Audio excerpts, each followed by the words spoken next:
Where do they go out? Where those marshals? Oh, where they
Well, it's a very good morning here from Killarney Festival of Speed, or Speed Festival, whichever way you want to put it, and of course with the proud support of the City of Cape Town and Masterdrive. We're starting out now first with the warm-ups for this morning, and Abdul Isak was the first man out on the motorcycles on the CBR 150 with a 1:11.364.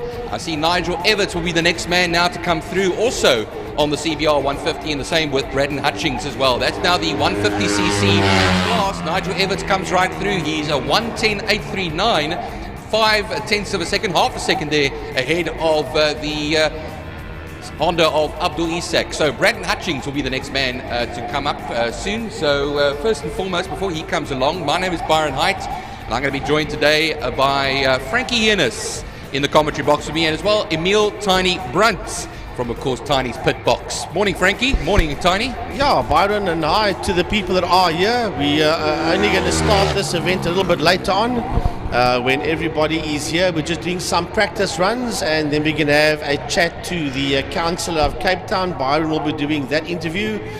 And at approximately 10:25, we'll start with the qualifying 5, which is the first qualifying for the day, and then qualify 6, and then a passenger lap, by the councillor, then a Q7, followed by Q8, and then at 10 past 1 we'll go into lunch, and then round about 20 past 2 we start off with the big one. That's the class finals, road car shootout, motorcycle shootout, modified saloon shootout, sports car including historic sports car shootout, and then the shootout for the fastest time of the day. So it's going to be great stuff, and then if all goes according to plan, round about just after 5 or in that vicinity, we'll do the prize giving in the clubhouse. So that's basically the activities for the day, and we just with the guys who are out on track doing some of their warm-up practice sessions.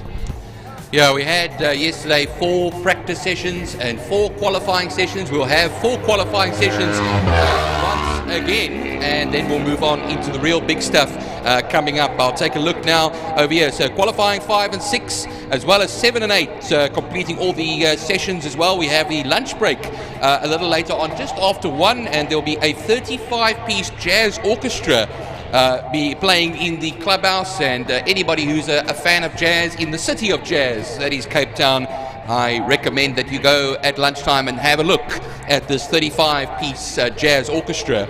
We also have the drift demo as well by Chris Long going to be coming out there. That will happen after the second group of 4 qualifying sessions. We had the first group of 4 yesterday, and then of course the class finals, road car shootout, motorcycle shootout, modified saloon shootout, sports car, including the historic sports car shootout, and the fastest time of the day, which Frankie of course mentioned a few moments ago. And well, the warm-up and the day always starts off with the motorcycle. Slade van Niekerk does a 1 minute 4:45 on his first run of the day, a 1/10 of a second faster than Nicholas Hutchings. Slade van Niekerk, of course, on the Yamaha R3, as we had, of course, David Carr come through as well. Now David Carr putting a 1:11.376 in, and that's of course on the only street legal bike here as far as things are concerned, the Suzuki GSXR, and the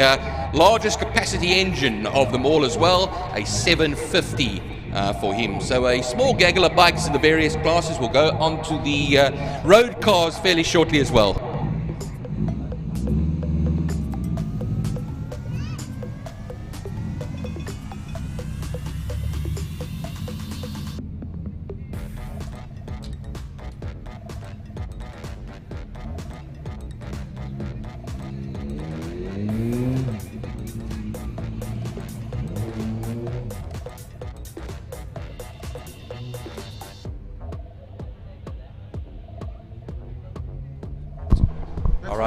Testing, 1, 2, all right, we are ready and going still here. The bikes have all come out,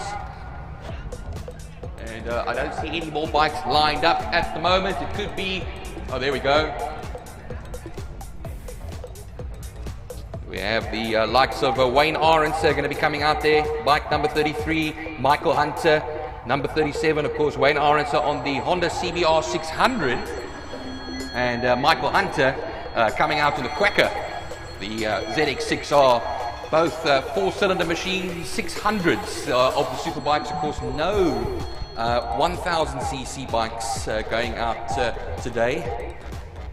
The class would have been for them as well, but like I said earlier on, the largest engine on a bike over here today is the Suzuki, the 750. Michael Hunter out onto the circuit now on the Kawasaki.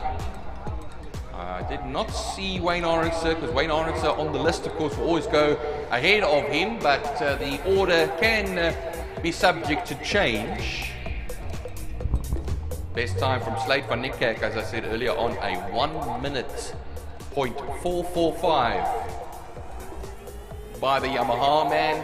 Here comes Michael Hunter. Michael Hunter goes a 58.038, a 58.038. Of course, that will be the first sub 1 minute time for the day, 2.4 seconds faster than Slade van Niekerk managed earlier on. And Michael Hunter on the 600 Kawasaki ZX6R. There we go. Raymond Hearn, the first of the cars now. That is in the Subaru. And, well, a number of Subarus out there as well. Dexter Bruce, Julius Chisholm, you just name them. They're all out there as well. This is now the class for the 4-cylinder forced induction, of course, turbocharged or supercharged, 2 or 4-wheel drive. And these are the 4-wheel drive cars, the Subarus, the WRX STI. It's all of them, of course, like I said, forced induction. The only car out there to have both turbocharging and supercharging is the Duncan Jefftus VW Golf. So Raymond Hearn out on the course. Dexter Bruce. We've got now vision today. Dexter Bruce going into Interceptor Corner. Here comes into Hoal's Hook now. There comes the blue Scooby coming through onto the main straight now, and we'll record the first time of the day for the cars. Raymond Hearn, a 16025 for Raymond Hearn. And then we have now Stewart Jameson out in the Renault Megane as well. Remember, that's now a front-wheel drive car taking on these 4-wheel drive cars.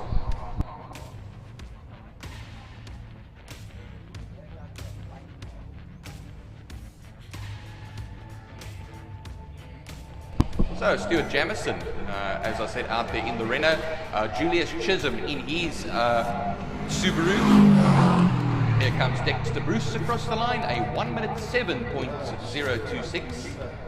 And it's 1 second between himself and Raymond Hearn at this particular time. Remember, this is now the warm-up. It's going to count for absolutely nothing. That's when we get to the qualifying sessions fairly shortly. Here, Stewart Jameson comes out of Hoal's Hook now. Guns it to the line. Doesn't go too wide over there as well, kicking up any dirt or anything. Nicely done. Very quick this weekend, and Stewart Jameson goes to a 1:04.769.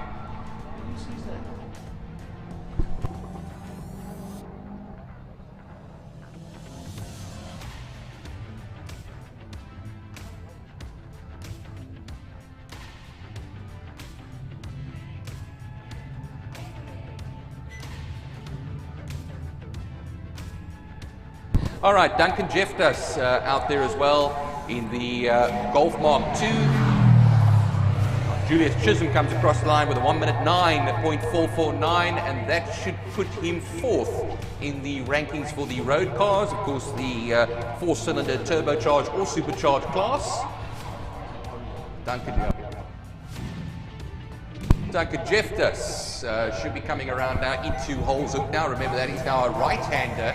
It's the anti-clockwise way of going around the circuit, and he'll then run it to the line now in that Mark II Golf, which has been made famous over the years by the Gymkhana series that he was always involved in. He comes across the line, and Duncan Jefftus, a 1:14.332 for him. He is now going to be 5th in the rankings at the moment. I see that Neil Lumbrecht's out on the circuit, Junaid Hamid as well. So Neil Lumbrecht's in the Nissan 350Z, the Roadster. There's 2 of them out there as well. We have the 350Z and the Roadster version as well with the rag top. And then the BMW of Junaid Hamid. These are now the 5 cylinders and up. Turbocharged or supercharged, both 2 or 4-wheel drive. A number of rear-wheel drive cars in this particular class, these 350Zs and the BMWs. Here comes now Lumbrechts now. Lumbrechts comes across the line. I'll pick up the time for you shortly.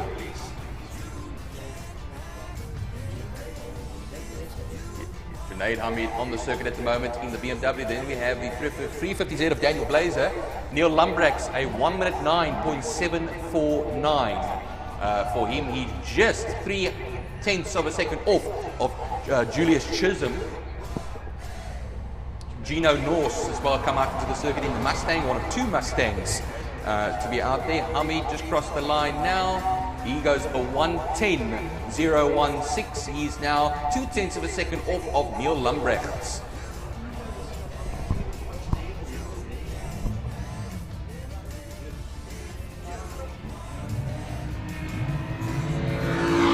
All right, so Gino Norse, Stuart Eugene Herbert, I should rather say, out on the course now as well. Remember, 1.9 kilometre course.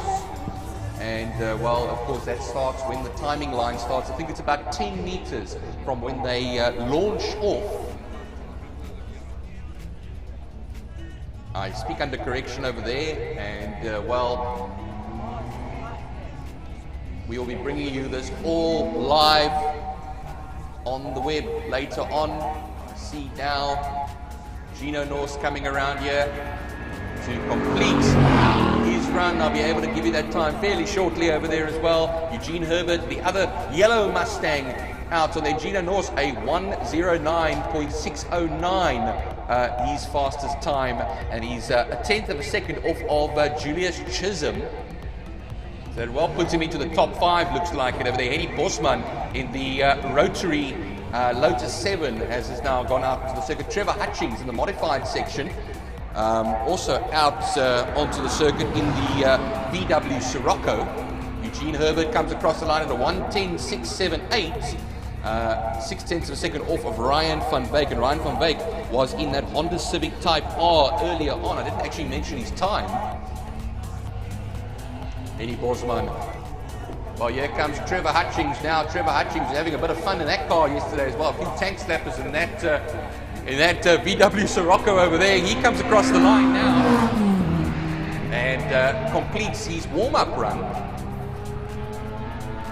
Henny Bosman, like I say, will come soon as well. Shiraz Azad out on the course as well. The Trevor Hutchings is now the first one to go in the modifieds. It's a 1:08.297, and that's only 1.2 seconds off of Dexter Bruce. Henny Bosman comes across the line now. You can hear that rotary moving, that Wankel engine. It's a 1.4 litre, and Henny Bosman puts a 1:05.271 in half a second off of Stuart Jameson in the Renault. All right, so Siraj Azad in his BMW out on the circuit. Then Paul Minak. There we go, Paul Minak. The adventures of Paul Minak, I can tell you that one as well. He's been lovely out there and really pushing it. Here comes Azad now. Azad will put a 1:15.335 in, which is about a second off of Duncan Jeftas' time. And then we have our next man. One guy I did not see out there was Billy Brink in the Toyota 86. Hopefully he'll be coming out shortly. Here comes Paul Minak now. Paul Minak will run it to the line. Remember, they're not obliged to come out in the session. This is only a warm-up session today. Paul Minak, a 1:07.343, and that should put him tops at the moment in the modified class. 9/10 of a second ahead of Trevor Hutchings. So the Golf Mark 1 leading that Sirocco at this time in the warm-up. Remember, these do count for nothing. I heard also earlier on as well that a turbo has blown on the Ferrari engine Lotus Exige of course, Joubert. So unfortunately, Joubert, yeah. So he will not be taking any further part in this event, which is a real shame. It was something to see that car go around the circuit with those big wings and aerodynamic fins on it. And yeah, that's really something that's put a downer on part of the day, if you ask me. But probably a little later on, we'll see Byron Mitchell go out there. He was in his 4-cylinder Formula VW, and he was having a bit of fun there as well earlier on. But we still have a number of cars here. I see it's gone a little quiet now. We don't have anybody lined up. This could be the sum total of the cars going out for the warm-up. Remember, you're not obliged to go out in the warm-up.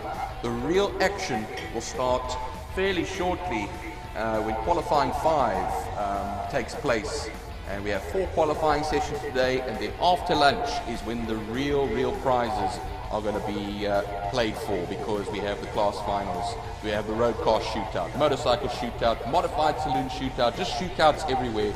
and the best kind of shootout that you can have as well. So definitely, I'm saying this is going to be one heck of a day that we're going to have. On your screens, if you are watching on the IMUSAT link, and thanks to IMUSAT as well for providing us and everybody with this coverage today. On your screens, you'll see the Killarney Speed Festival, powered by the City of Cape Town and Masterdrive. Thanks a lot to you guys for making this possible.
So it also has, I'm not going to ask, you're just going to give the message.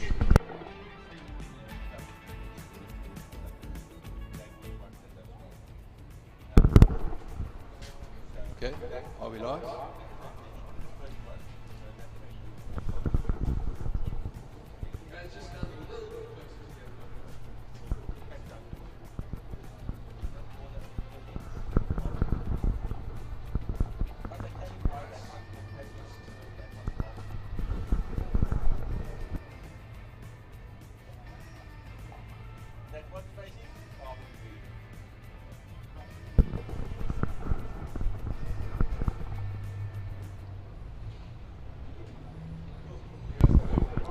Well, it's a very good morning, everybody, and everybody watching. Thank you for joining us. We were going to have Councillor Nkoveshe in the commentary box to chat to us, but unfortunately today he has taken ill. But sitting to my left-hand side over here as well, it is a very good friend of Killarney and a man who's done so much work for the city of Cape Town and also motorsport here in Cape Town as well. Peter Cronier, who will read us a message from the councillor.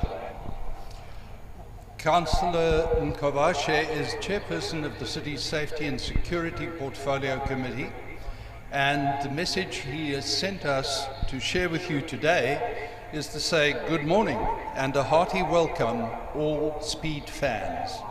This weekend, Killarney notches up another first. We are here to celebrate the first ever time attack event held here at Killarney International Raceway.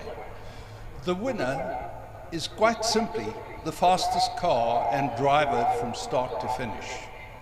It is the classic thrill of a time trial. The event is proudly powered by the City of Cape Town and Masterdrive. To rival the excitement of a hill climb speed trial, Killarney is using part of its circuit for the race against the clock. Such speed trials are very popular, and Killarney must be commended for introducing its version. The event has the potential to grow each successive year, attracting national and, in due course, international competitors. We often forget how small the Cape Town Cycle Tour started, with a few hundred cyclists, and grew to 35,000 entries, and how the inaugural Absa Cape Epic in 2004 became the Tour de France of mountain biking. The Killarney Speed Festival is a new and exciting motorsport event. You will see street cars, historic racing cars, modified saloon cars, single-seaters, sports and GT cars, as well as 2 categories of motorcycles. Competitors run one at a time over an 1.9 kilometre course. The quickest time wins, and there are trophies for each class, plus the various overall shootouts, to be nothing less than the King of Killarney. The Speed Festival course has been designed to provide exciting spectator viewing. This promises to be a fine day for speeding legally.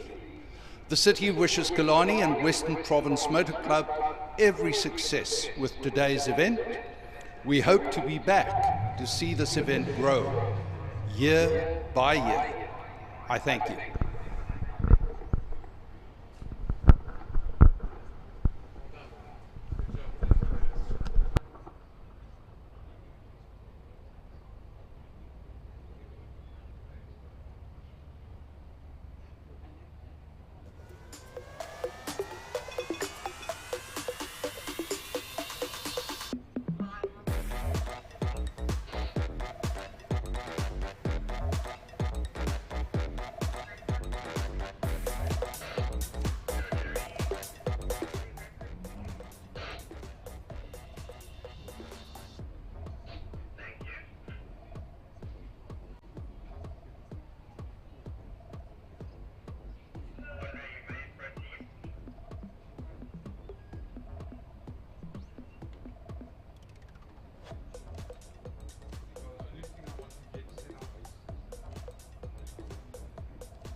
Well, it's good morning to everybody around the circuit, and specifically to you folks at home that are watching this production, the Killarney Speed Festival.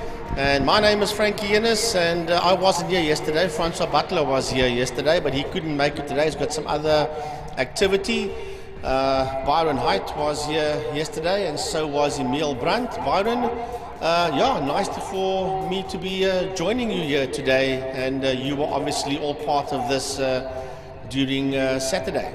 Yeah, thanks for joining me, Frankie, and thanks to Tiny as well, for keeping us informed. And this was, of course, the inaugural event here at Killarney. We have Abdul Isak on the CBR 150 out onto the circuit now for his qualifying run. Of course, this is the 5th qualifying session. We had 4 qualifying sessions yesterday. And what happens is we have Nigel Evans also coming out in the circuit. Now, what the first class over here of the motorcycles are, it's the short circuit 150cc bikes. And of course, these are all CBR 150s. And they're very well known on the short circuit racing scene here at Killarney as well. A lot of your big heroes started out over here as well, old and young. Abdul Isak comes through with a 1:10.213, so he's faster than he was in warm-up this morning. Remember, warm-up, we discard those times, and we now focus on these qualifying times. Right, so the next man out there is Nigel Evans on the number 46 150. He's busy making his way up the Joubert Straight. He's heading towards what is known as Turn 1, Quarry Corner. So, Abdul Isak at a 1:10.213. What will Nigel Evans do on his motorcycle as he makes his way out of Hoal, running down towards the checkered flag? Here he comes now, 1.9 kilometers. Nigel crosses the line now, and he does a 1:10.346. It's a personal best for him, but not the fastest man out there. 10th of a second, Frankie, between the two of them. So Brandon Staffen is the next man out there on... Braden Hutchings, I do apologize. Hutchings is the next man out, and he's the last rider on the CBR 150 class. He's making his way through the final corner, which is normally Turn 1 Hoal on the main circuit event. And here comes Braden Hutchings to the line. Sean Klein is out on track as well. And Braden, I think, will pip both the two guys ahead of him. And no. Yes, he has a 1:08.725. And then Isak is a 1:10.213. And Everett is a 1:10.346. But Byron, Sean Klein is out on circuit now. And he is making his way around. Yeah, he's the first of the 390cc and short circuit motorcycles. He's currently on the KTM 390, and he will be making his time in. Braden Hutchings, as you were mentioning, Frankie, 1.4 seconds faster than Abdul Isak. Mitch Robinson on the Kawasaki Ninja coming out now as well onto the circuit, and he'll be followed by the likes there of Nicholas Hutchings, Slade van Eyck, and Quintus van Rooyen. Will take top spot at the moment overall, and he will take it in the 390 and short circuit motorcycle class. Yeah, he's done a 1:07.689, and we wait now for the 71 machine of Mitch Robinson to make his way towards us. And he's out in the 390cc and short circuit motorcycle section, and he's making his way up the Joubert Straight into a Turn 1. Making his way out of Turn 1, out of Hoal, coming down towards us. That is Mitch Robinson, as Nicholas Hutchings is now also out there on circuit. So, Mitch coming towards us. What is Mitch's time going to be? Robinson goes into P1, 1:05.402 by Mitch Robinson. Yeah, that's 2.2 seconds faster than Sean Klein managed in the previous run.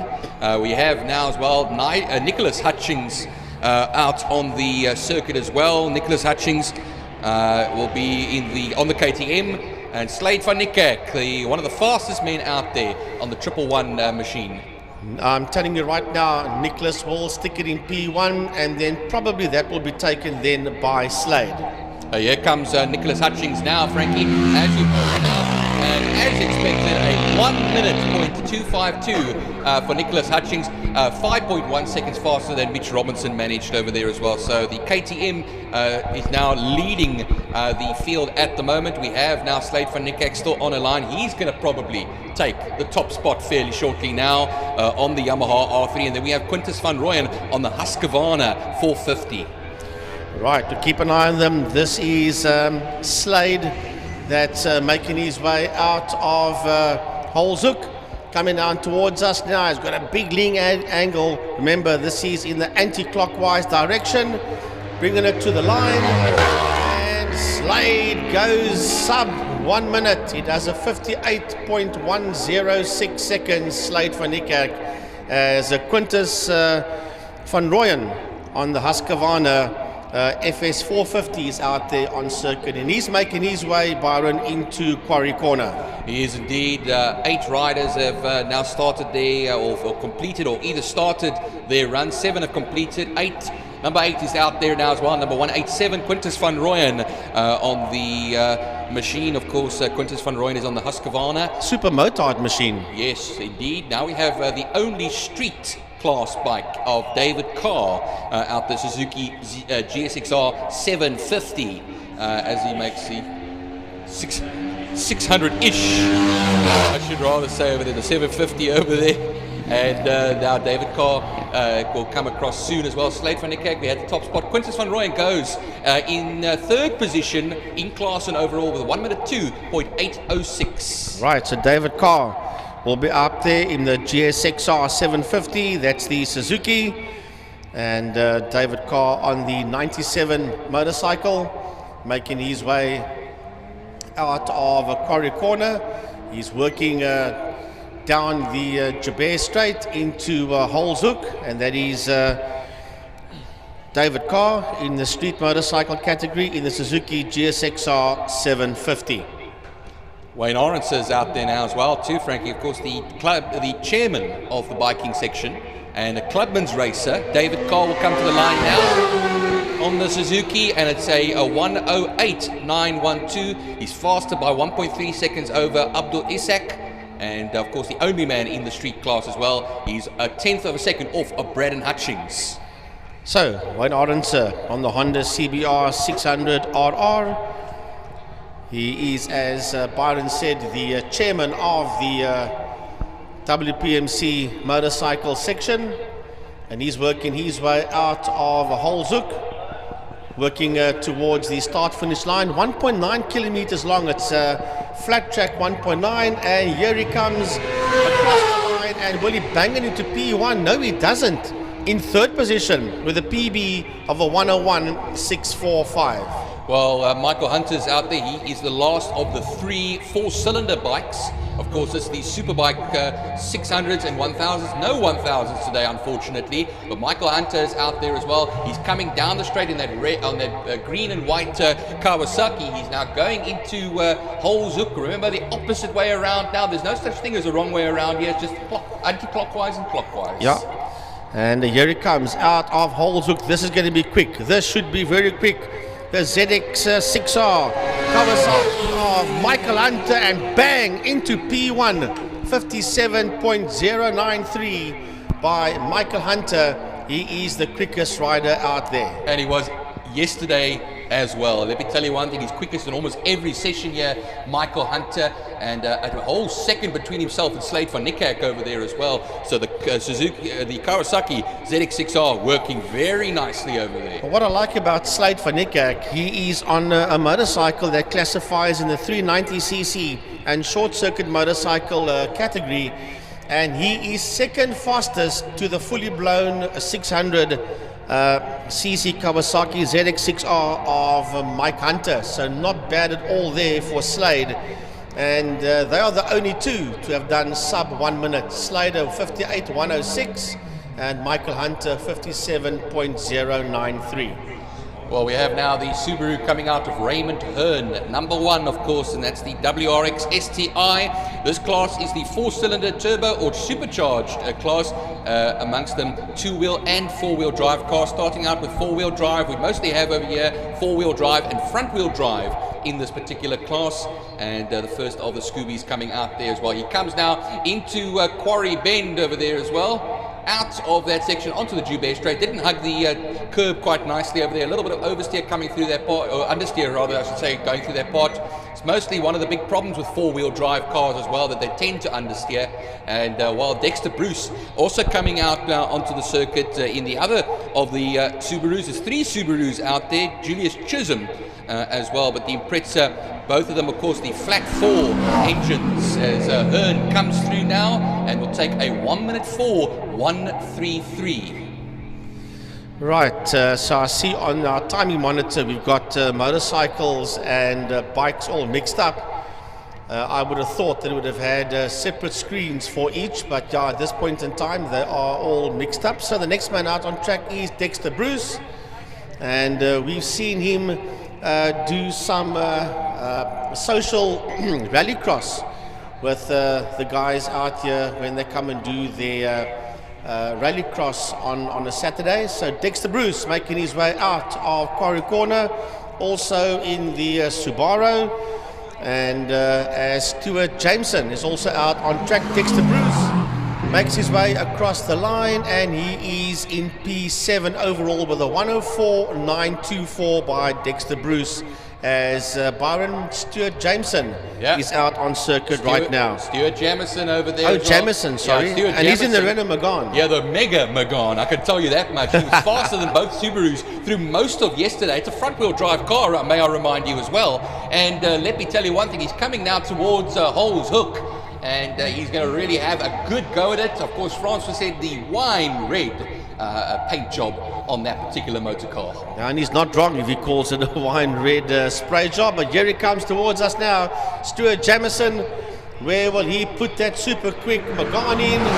And Jameson goes into P6 with a PB of a 104.131, and the fastest of the road cars so far. So far, and fastest in the 4-cylinder forced induction 2 or 4-wheel drive cars. We have now Julius Chisholm on the circuit at the moment.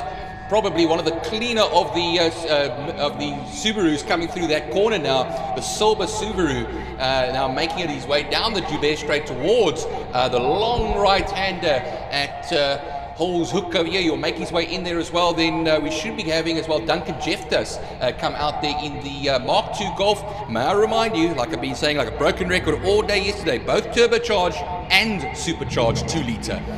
So Chisholm Julius crosses the line, and he is in 105.847 by Julius Chisholm, as Duncan Jeftas is out on the circuit, and Duncan is in a Mark II Golf.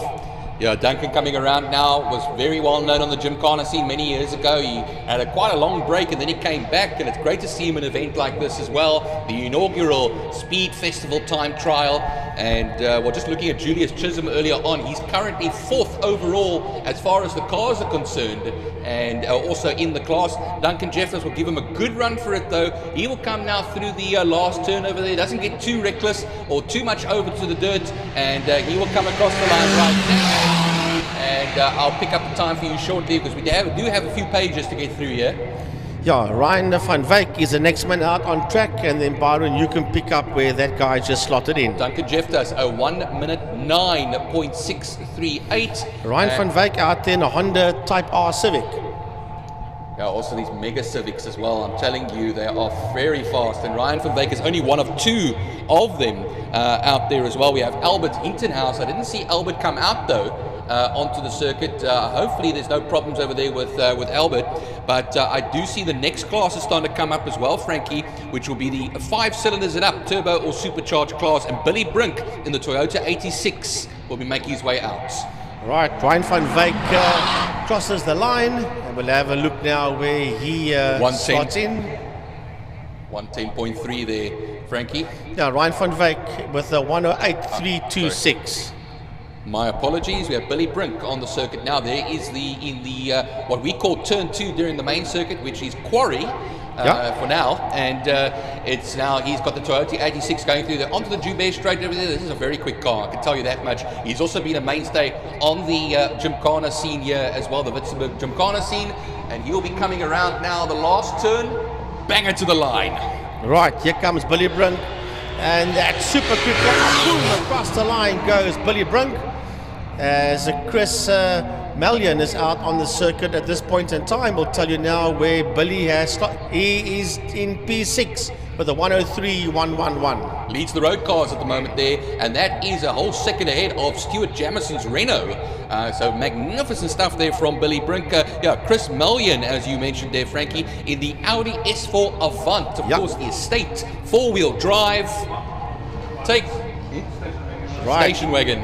He's making his way into turn number 1. Is Chris Mallion, and as he makes his way out of Holzoek, this is going to be pretty decent. Here he comes, and Chris Mallion hits the finish line now, and Chris slots there into 10th position with a 105.260. Well, I just saw out onto the circuit now as well, the next of them, that's Tassif Haroun in the M4 BMW. Here he comes right through now into the Quarry Corner, onto the Joubert Straight. You'll see past the karting section and the karting control tower, and he'll be the first of the Beamers coming out today. Quite a number of them going out there. Hamid and Azad out there as well in their E36 BMWs. So as he comes to the line, Neil Lumbrecht has made his way out onto the track, and Haroun will hit the line now, and he will slot into, 4th position with a 101.394. Oh yeah, I saw Neil Lumbrecht out there in the 350Z Roadster, 2 350Zs out there as well. This is the one with the rag top, cloth top, floppy top, whichever way you want to put it over there. Soft top, every way you want to put it.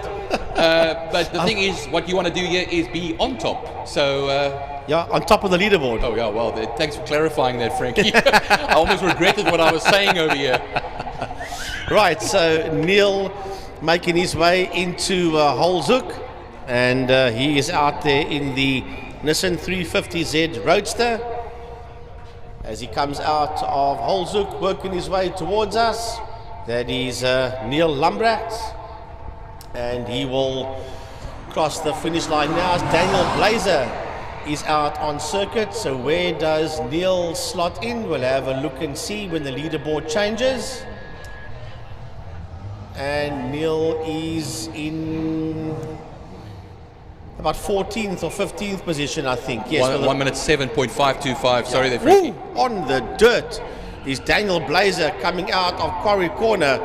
A lot of dust being kicked up there by Danny Blazer as he makes his way out of Holzoek. Well, let me tell you, Frankie, I was wondering to myself yesterday, will the real Daniel Blazer please step forward? And he's basically doing that today, known for his flamboyance.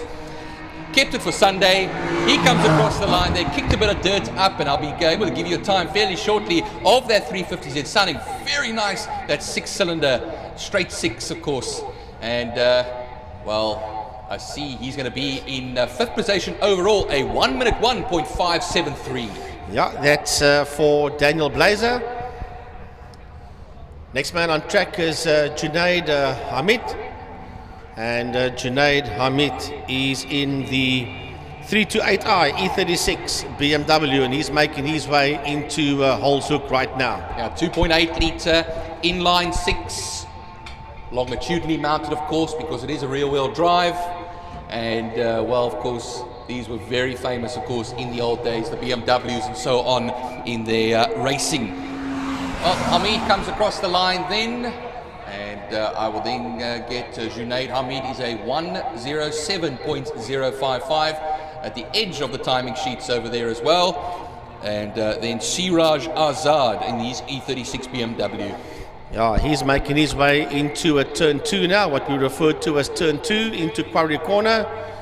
And you cannot miss him. He's got those green rims on the front of that BMW of his. All right, so we've got some good times on the board over here. Azad's going to come through. So Hamid looks to be, they're all in the class order. That's great too. So Blazer was through earlier on. He was just off of Lumbrax. He came after Lumbrax, then Hamid, and now Azad out on the course. So we'll watch him as he comes now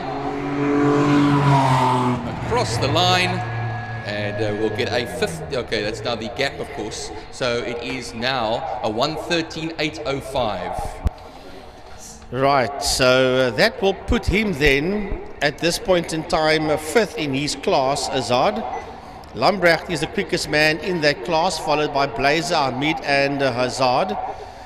We'll go through all of that later on as here comes Gino Norse out on the circuit. Yeah, the pair of Mustangs coming out there, Gino Norse, Mr. Masterdrive himself as well. He's very much involved with the Masterdrive. And he comes across the line then. We'll find a time for you now. It was up there now as well. Eugene Herbert in the yellow Mustang out there as well. I remind you, a 5-litre V8. These Mustangs are carrying on them over there. So yeah, they comes into a lot of understeer through there. 105.225 for Gino Norse. It's just a bit quicker than Malian, actually. Only 0.03 of a second faster than the Audi. Here comes now the second of them. They go right through into Holzhoek. I said there was a bit of understeer coming there into Quarry Corner. He's much better through the last turn, and then we'll be able to pick up the time over here for Eugene Herbert. And well, there he is, a 1:06.107. Right, so that is the 8-cylinder naturally aspirated 2-wheel or 4-wheel drive category. We now move on to the modified saloon race cars, and Trevor Hutchings is the man out there on the circuit in the Sirocco. One of my favourites, Frankie, definitely. And he's making his way into what we call turn 1, into Holzhoek right now. That's not what you're seeing on your screen, unfortunately, but he is making his way out of turn number 1, anti-clockwise direction, as Trevor Hutchings works his way towards us.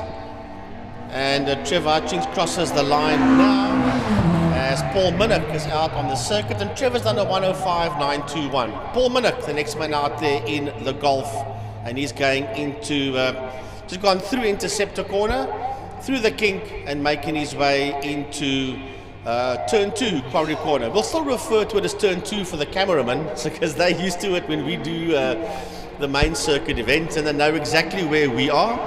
Now he's going into Holzhoek, which we refer to as, or is turn 1 on the normal main circuit.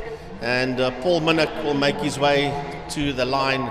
There he comes out of turn 1, running towards the finish line, directly underneath the commentary box. As Andre Calvert is out there, where does Minak slot in? We'll have a look and see what Paul Minak's time is. And 103.854. 103.854, 0.2 of a second faster than Stuart Jameson in the Renault. Of course, it's a road car, but there's a very fast little Mark 1 Golf that. So Andre Calvert making his way out of Quarry Corner, and Andre Calvert working up the Joubert Straight towards turn 1, which is Holzhoek. It's the last corner on the track in the anti-clockwise direction, but it's turn 1 for the normal racing, so we'll still refer to it as that. And Andre Calvert coming towards the line now as Steve Humble is out on track. And Andre Calvert, what time does Andre Calvert put up? We'll have a look and see now where Andre Calvert his time is. The moment it ticks over, and he's done a 108.344 by Andre Calvert. We had one of the fastest men out yesterday was Steve Humble in that Malak Mark 14B. Of course, today it looks like the man is going to be the fastest because we don't have Davy Joubert here in the Lotus Exceeds, but that takes nothing away from this man over here. I think he did a 51 seconder yesterday. He comes across the line to 53.709 from Steve Humble. Yeah, and he is 53.709, and he is the quickest driver out there in the modified saloon race car category. Yeah, it was very good running over there. No Tim Riddell, unfortunately. He would have been in the Ehrlich 1973 Formula Atlantic. Eddie Bosman should be coming out there now shortly. He is. Here he comes now. A bit of understeer going through, quite a bit of understeer, actually fistfuls of it going through into Quarry turn 2. He makes his way down to turn 1, and the rotary Lotus 7 comes right through now. Mr. Karate himself. Yeah, Mr. Henny Bosman making his way towards us, and Henny out there in the Lotus 7. Let's see, Henny Bosman. Henny goes into P5 with a 1 minute .932 by Henny Bosman in the Lotus 7. That was a very confident time there, Frankie. Definitely a wonderful running there from Henny Bosman. Well, we, of course, next up, I don't think we're going to have, let's see who we're going to have coming out now, because do I maybe Byron Mitchell coming out, or Davy Bear's not going to be there, unfortunately. That 4-cylinder, that 8-cylinder, excuse me, machine blew a turbo, unfortunately, and will not be coming out. Yeah, I don't see any other car out on track, so Byron Mitchell in the Formula VW is not there, so that seems to be the end of Q5, Qualify 5 for this one, and then everybody will get ready for Q6. Yeah, I want to say a big thanks to the City of Cape Town. A big thank you to Masterdrive, City of Cape Town sponsoring the bridge. A big thanks to CCT, that's City of Cape Town, for the involvement in Killarney at the Western Province Motor Club. It is a huge, massive plus to have the City of Cape Town on board, and they sponsor the bridge. I want to say big thanks to Masterdrive, and then to Afritech as well for the generators. Normally when we have a situation with the power, be it Eskom cutting people off or be it a normal power problem, then Afritech supplies the generators, so a big thanks to them as well. And for today, a big thank you to Masterdrive, Byron, and especially a huge thanks to the City of Cape Town. No, thanks to all the guys and girls and everybody working so hard to make this event possible and to broadcast this event as well. You know, the City of Cape Town being involved, the most beautiful city, in my opinion, in the world. And I'm biased, of course, because, look, I was born here and raised here. So that's what it's all about for us over here. And as we move now from the warmer weathers into the cooler weathers, one thing I can say, Frankie, yesterday the wind was howling here. It's much quieter today. Yeah, I was out at Worcester, the Worcester side of the world yesterday for a oval track event at Mega Oval. And when I left Cape Town, that was about 1 o'clock, just on 1 o'clock I left Cape Town. And the wind was blowing heavily. When we got to Worcester, a slight breeze. So yeah, I was lucky I missed the wind in Cape Town yesterday. But it's great to see that the weather, wind-wise, is behaving itself today.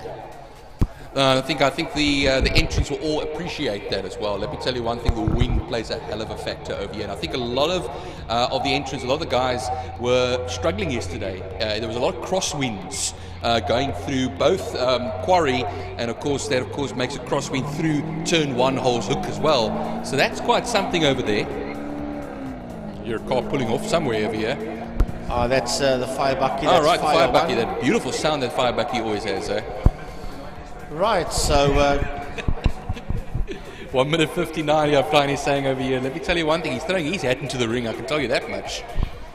Well, it looks like we can have a little bit of a lull at this point in time to get the riders and drivers all sorted out, a bit of checks and make sure everything is all sorted out. So we had 4 qualifying runs yesterday. Yes. We've got 4 qualifying runs today, and then we do the class finals, and that's what it's all about.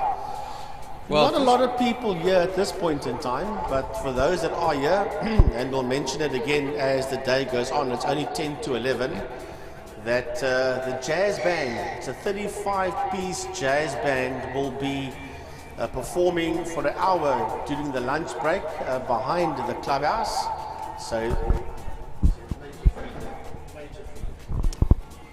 Okay, just checking out a bit of sound over here. I think I might have got a little too close to Frankie, and he looked at me in a funny way over there and said, hey, feedback over here. But just quickly, Frankie, we were talking about the jazz band, 35-piece jazz band, which is a lovely thing to have at a venue like the Killarney over here.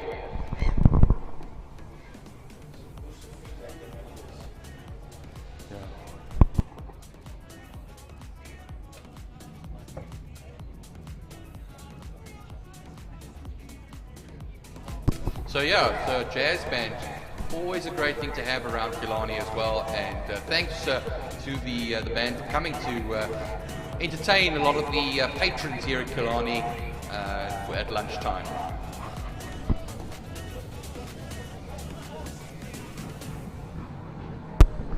Well, we'll be coming up now. I hear the bikes busy working their way to the line once again. So we will obviously go back to the start with the CBR 150 riders, the short circuit 150cc riders. Now, will they go back out in the order that they went out for Q5? We'll have to have a look and see. They are busy lining up behind us, Byron, and there's the three 150cc motorcycles, and then of course we'll get to the rest after that. So we'll have a look-see when they pull away. We can actually see them from behind. Actually, 4 of them. There is a motorcycle that is lined up already, and we'll let you know now exactly who that is the moment that rider pulls off the line. Yeah, traditionally it's been Abdul Isak, and we'll pick up for you now when it registers on our screen who will be coming out. This is qualifying 6. We have 7 and 8 after this. I feel like a maths teacher now saying all of this. And of course we have 9 and 10 after that. So no, we only have 8 qualifying in total. 4 yesterday, 4 today. Lunchtime where we get ourselves all energied up, and then it's time for the prizes to be handed out in the sessions that will lie ahead.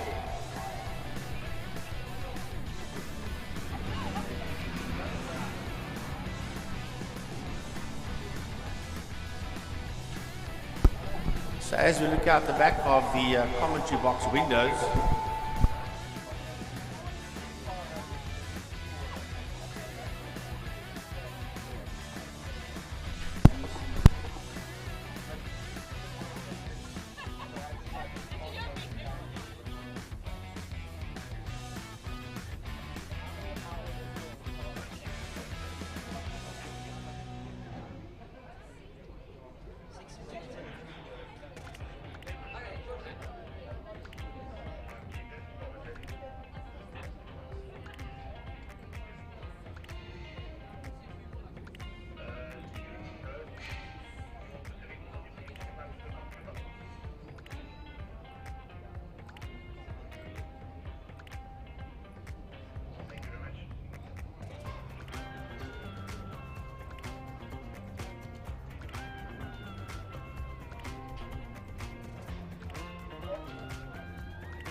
All right, so we have now the bikes will be coming out for qualifying 6, and yeah, the bike's gone off the line, and it is Abdul Isak. And yeah, Nigel Evans will be following shortly as well. There'll be a little bit of a time that will elapse, and then the next rider will go out. Remember, starts off with the short circuit motorcycles, 150cc, then the 390s and short circuit motorcycles will follow. Right, we'll have a look and see now as Abdul Isak makes his way through the kink and into Quarry Corner, working his way out of Quarry. And the next man that will go out, we'll have a look, see, he's still standing on the line there. And here comes Abdul Isak working his way along the Joubert Straight into Hoal, going into turn 1, and he'll be the first man to post the time as he makes his way out of Hoal, working his way towards the start-finish line. And across the line he goes. He does a 1:10.104 with Nigel Evans, the next man out on track. Yeah, no.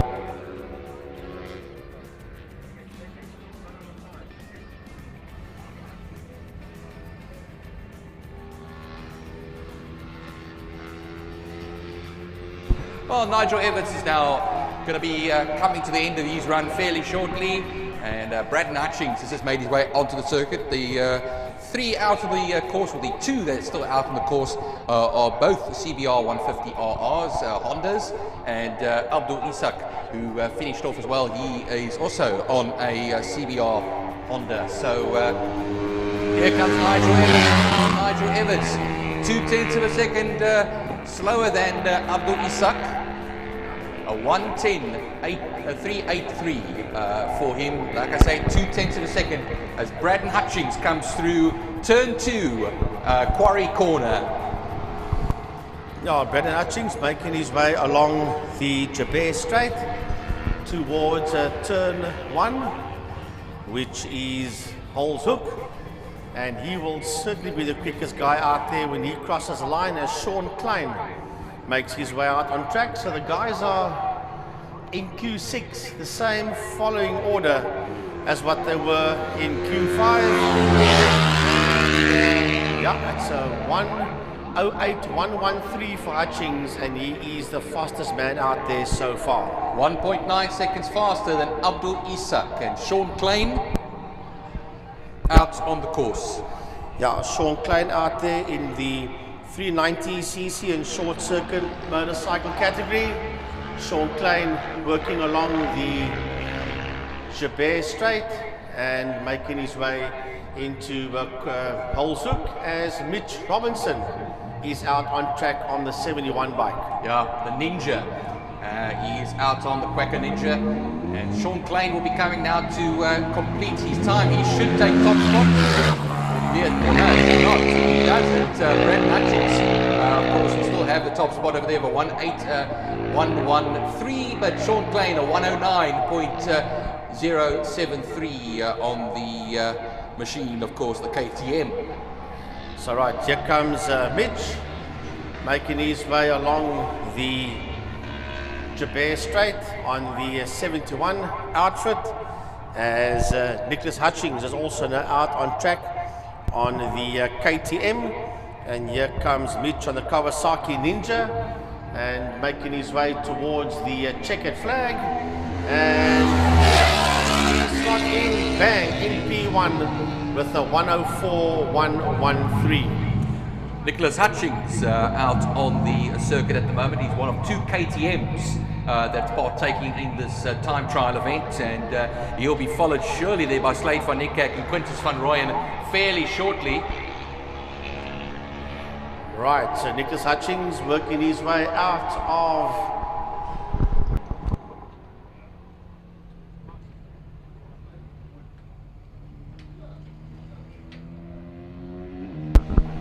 well, coming to the line there as well, Nicholas Hutchings will take a 1:298 to cross the line, 3.8 seconds faster than Mitch Robinson. Right, here comes Slade van die Kerk, the youngster making his way through the kink and working his way down into turn number 2.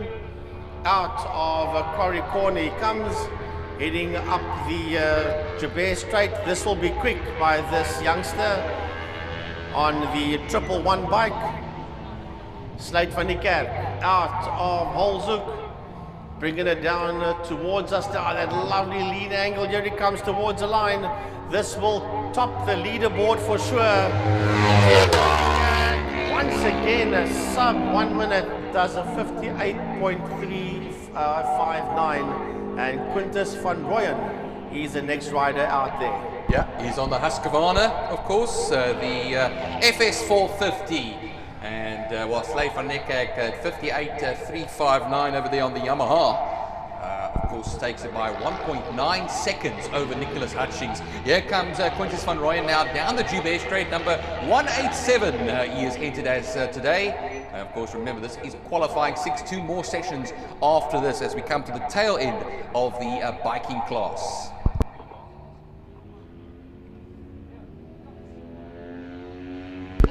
Right, here comes Quintus van Rooyen to the line, and Quintus goes third fastest with a 1:02.005. David Carr is the next rider out there in the street motorcycle category on the Suzuki GSXR 750. Yep, the first of the 3 4-cylinder bikes here, and the biggest capacity. We have no bigger than the 750, unfortunately. No 1000cc bikes here today. And well, he'll come around now. He's on that Joubert Straight, the only street motorcycle out there, of course, the street motorcycle class. And well, Wayne Arendse has just now made his way onto the course, the 1.9 kilometre course on the Honda CBR 600. And Michael Hunter will follow shortly. Right, here comes David Carr to the line, and David Carr does a 1:08.838 P6 overall for David Carr, and obviously the leader in his class. He is the only motorcycle street category rider out there. Wayne Arendse makes his way now, Frankie, down the Joubert Straight. He came out of Quarry, which is usually turn 2, now into the old turn 1, or turn 1 as it is. And then we'll come to complete his run. Michael Hunter in the Kawasaki is out onto the course now, the last of the bikes. Right, here comes Hunter. And Hunter will, where does he stick it in? Have a look, see. No, he's still out here on track. Arendse was a 1:01.964, and he is first in class so far, and he is a 3rd overall. So here comes Mike Hunter out of Quarry Corner. You see him on your screen, making his way along the Joubert Straight. There he enters Holzhoek right now. Mike Hunter working out of Holzhoek and making his way towards the finish line, and Mike Hunter crosses the line in P1 56.697 for Michael Hunter.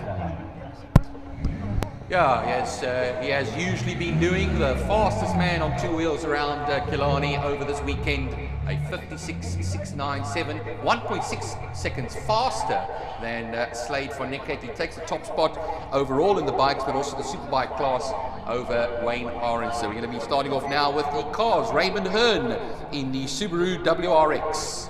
Makes his way out, the blue, beautiful blue machine, a 2-litre 4-cylinder. That's of course the 4-cylinder turbocharged or supercharged class 2 or 4-wheel drive.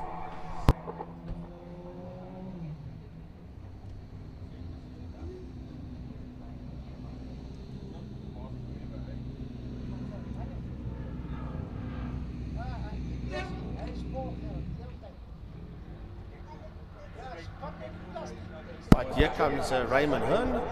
Raymond Hearn making his way out of Quarry Corner. There you see that Scooby on your screen heading into turn 1 into Holes.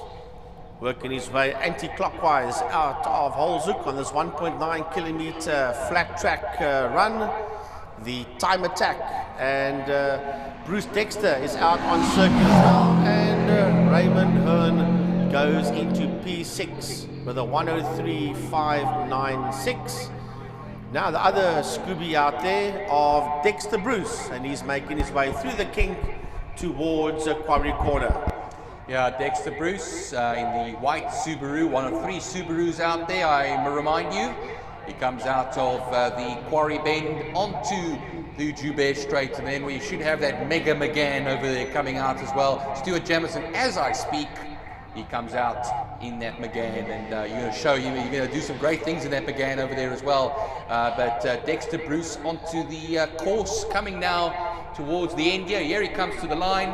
You'll see him on the screen over there if you're watching on the IMUSAT. And he crosses the line to get a 1:03.872, which is 0.2 of a second slower than Raymond Hearn. Right, Stuart Jameson is the next man out there on track, and Stuart in that Renault Megane RS. Wow, it's going to be a quick time by him as he makes his way through Quarry Corner and working along the Joubert Straight. You can see on your TV screen it's a bumpy straight heading into Hoal. And this is the Renault Megane of Stuart Jameson working his way out of Hoal. Now he'll be on the gas. You'll see the checkered flag as he crosses the line. Duncan Jeftis is the next man out on track. Stuart Jameson, he's got the top spot in the road cars. He's 0.5 of a second faster than Raymond Hearn. So he currently holds the top spot provisionally though. And yes, Frankie, Duncan Jeftis in the Mark II Golf comes out. Yeah, here he comes. That's the Mark II Golf of Duncan Jeftis. That's a 2-litre motor he's got in that yellow Golf, making his way out of Quarry Corner, working along the Joubert Straight towards Hoal. They'll come into view. There he comes into view now. Into the right-hander goes Duncan Jeftis, and Ryan van Wyk out on circuit as well. Yeah, the sole remaining Honda looks like it at the moment, unless Albert Hintenhouse will be coming out a little bit later on. Here comes Duncan Jeftis now. And I'll catch that time when we get onto the screen. But, well, Ryan van Wyk should be followed there by the likes of Billy Brink very shortly.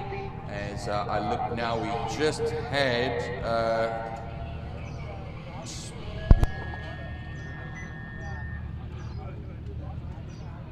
Billy Brink is out though, Frankie. I'll get you that Duncan Jeftis time right now. I think I just had a brain freeze there for a moment. Yeah, we all get those brain freezes. So Van Wyk is making his way towards the checkered flag, and Jeftis has done a 1:13.446 as we wait for Ryan van Wyk to cross the finish line, as Billy Brink is out there on the circuit, and you can just pick up his time there for us, Van Wyk.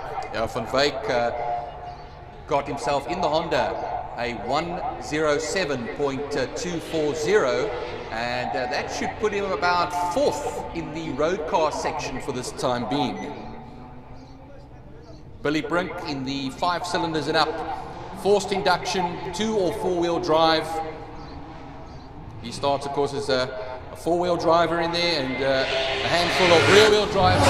Billy Brink comes across the line, 3rd overall. Yes. 59.782. Sub 1 minute there for Billy Brink, as Chris Mallion is out on the circuit.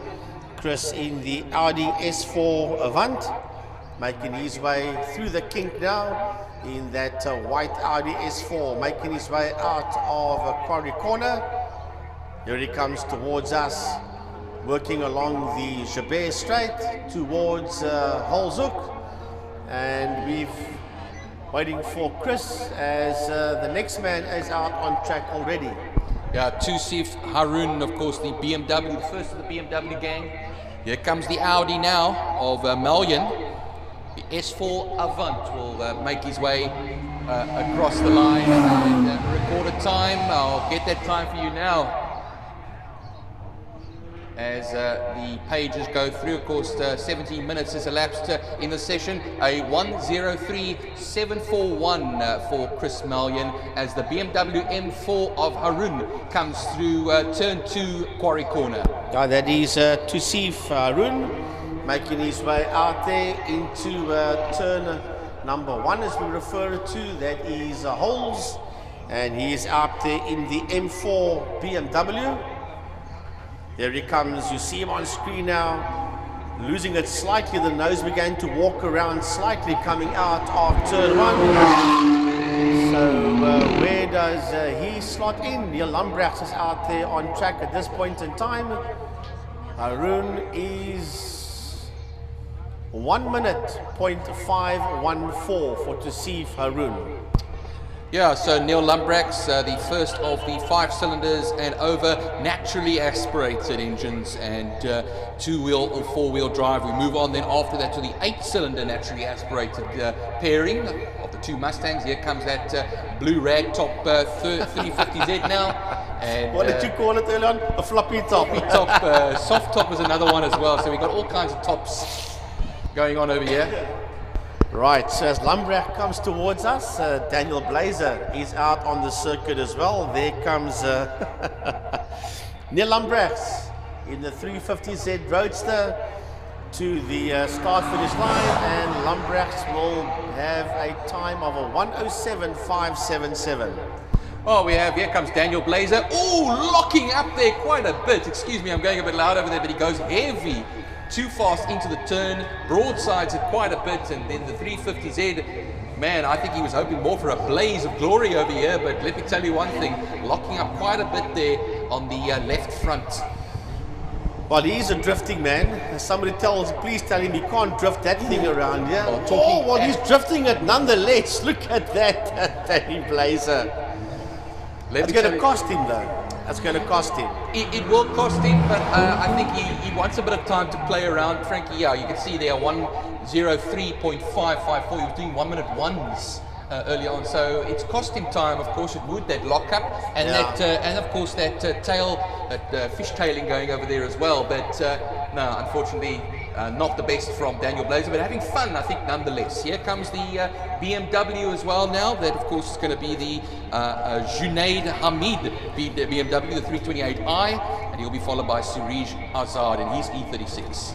Right, so here comes Junaid Hamid in the E36 328i BMW, making his way out of turn number 1, out of Hoals.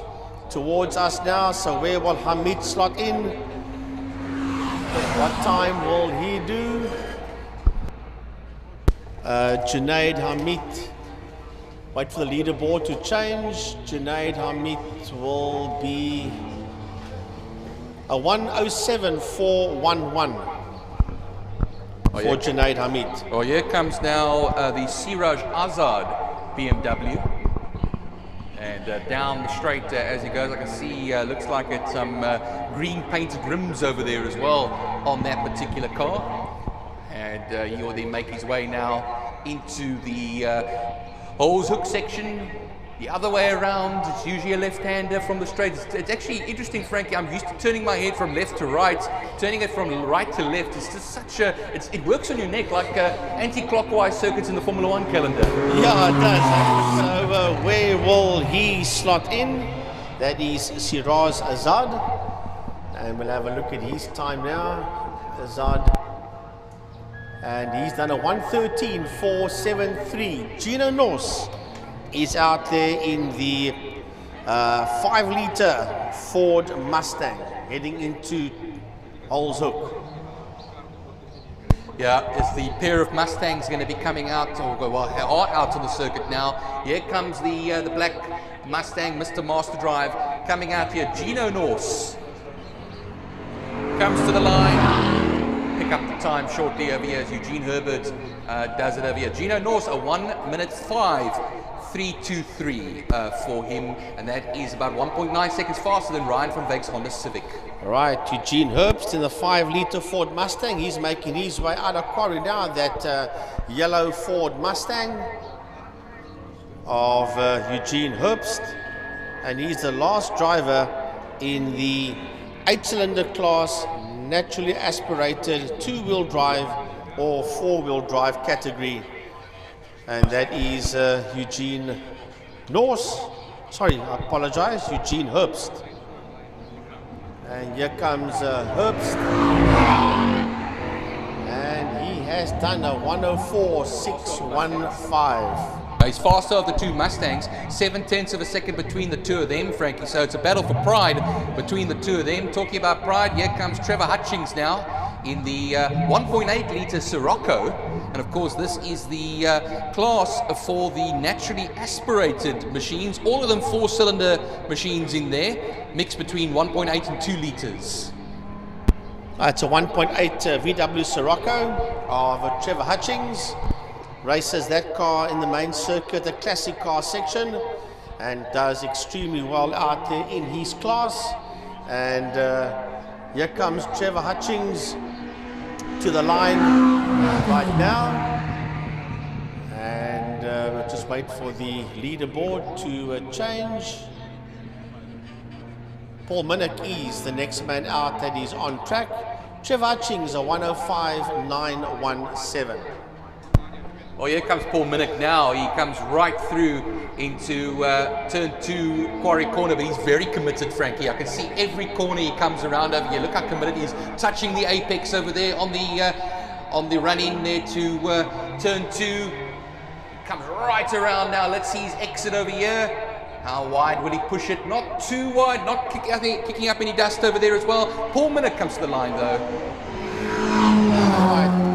Minak does a 103. Where did I just see his name now?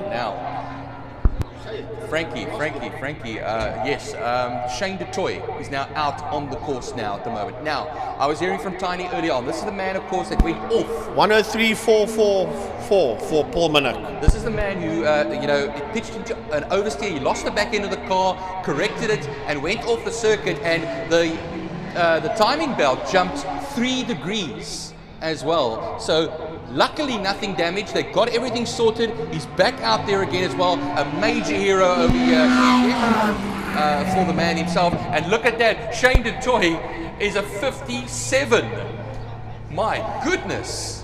Wow, sub 1 minute for Shane DeToy. Man, that was some hectic stuff. Andre Calvert is the next man out there, but wow, the only competitor quicker than him is the 600cc racing motorcycle of Mike Hunter. That's hectic. That is brilliant stuff. Andre Calvert out there on track at this point in time.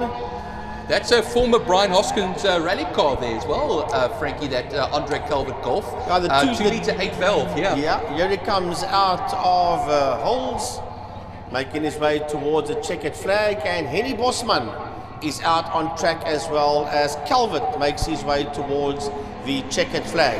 Makes it to the line. And we'll pick up Andre Calvert where he has slotted in. I see there's Henny Bosman out on the course as well in the Lotus 7, powered by the rotary. Yeah, a 108313 for Andre Calvert in the Mark 1 Golf. Right, here comes Henny Bosman. He's out there in that Lotus 7 in the historic race car category. Racing towards the checkered flag is Henny Bosman, and Bosman crosses the line.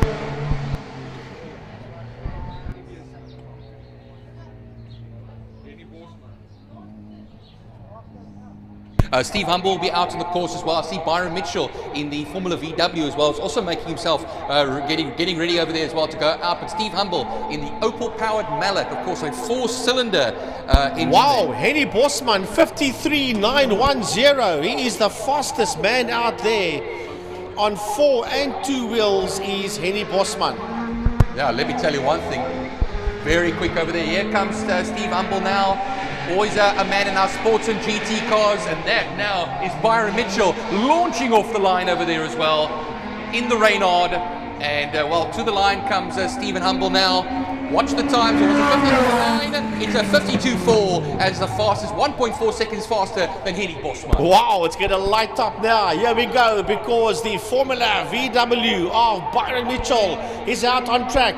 He's also the last man out, because remember, there is no Davy Joubert today, unfortunately. So here he comes. Now remember, these cars are set up for all the right-handers, as there's only one left-hander on a normal race day. Listen to that thing howl as it goes into Holzoek. Now you can hear what it sounds like when there are no other cars around it.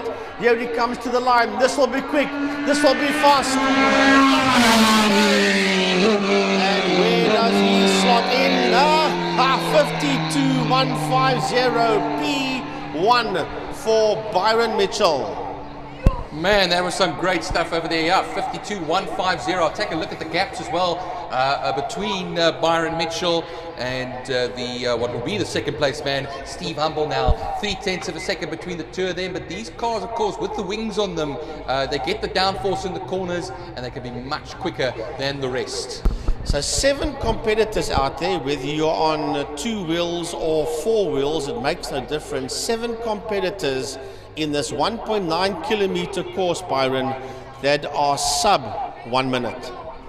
It's amazing stuff. Now the practice sessions are over. We've had a few qualifying sessions. Now the real runs are coming out. Now, if that's going to be a passenger ride, we have a few passenger rides out there. So you will once again see 2 Mustangs making their way around there as well. But yeah, we'll be getting ready shortly for qualifying 7. So we'll go off air for a short little while. But sit tight, and we'll be back shortly for the penultimate qualifying session of this Killarney Speed Festival.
scheduled to finish at 4:08, but we are running already 20 minutes so ahead of schedule.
beste tijd om al die branden in te leggen.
contestants, the second car was made, there was racing. But when the first car was made, there was time trials. And that is exactly what this is today. Today is the start of something big here at Killarney Raceway, because this is the first time that Killarney Raceway is hosting something called Time Attack. Ladies and gentlemen, welcome to Time Attack.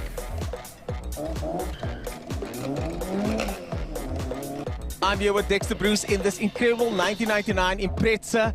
I only know that because he told me this earlier on. Dexter, can you tell me more about the car, please? Well, it's an X-race car at the bottom, but it's a road car on top. It's got suspension in it and pretty much a standard motor. And we're going to just send it. We're going to hope for the best. How did qualifying go yesterday? Very good. We did a 104. We wanted to get the car into the 104s. We did it twice and we backed it up. So we're going to try and be consistent today and stay just there. Are we going to turn the boost up? Nah, we're not going to break it. Enjoy the race, my friend. See you later. Time Attack has seen a lot of Imprezas take part, and this is no different. Chris over here has another one, but this one's slightly different to the last one we saw. Chris, tell us a bit more about this car, please. It's got some upgrades, turbo upgrades, software, it's got intercooler, just bolt-ons. And I hope this turbo keeps up. I already sensed the problem. So yesterday I was hammering it. I hope it lasts today. But I think you got to go, Chris, so good luck and nurse that turbo.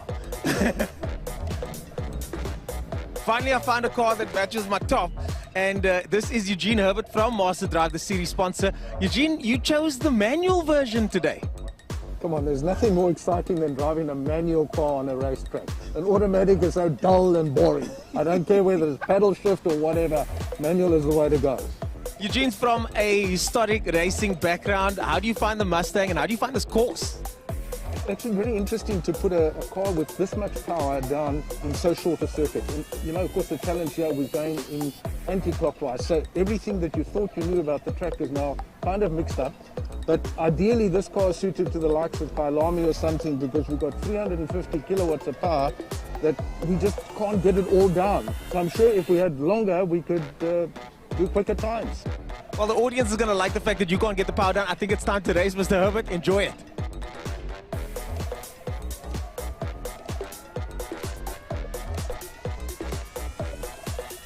I'm here with Shiraz from Mr. Beamer, and Shiraz, you guys were working on the car till what time last night? 2 o'clock. But the car was fine. I saw it driving yesterday. What were you guys doing? The team insisted we change the gearbox. Then we changed it and we put in a busted gearbox, and then we had to redo it again till 2 o'clock. So yeah. But we're here now, and that's all that matters. Are you ready for action? You've only started racing recently, eh? Yes, 2 months ago. And yet here you are. And we've spoken about this many times in person. I mean, I'm very glad to see that you're racing. I'm loving your journey, and I'm loving that you're here today. Really have fun out there, man. That's all I want, buddy, is fun. Nothing else but fun. Well, it looks like you're about to have some. I think you guys are about to go. Good luck, my friend. 100%, guys. Thanks for being here.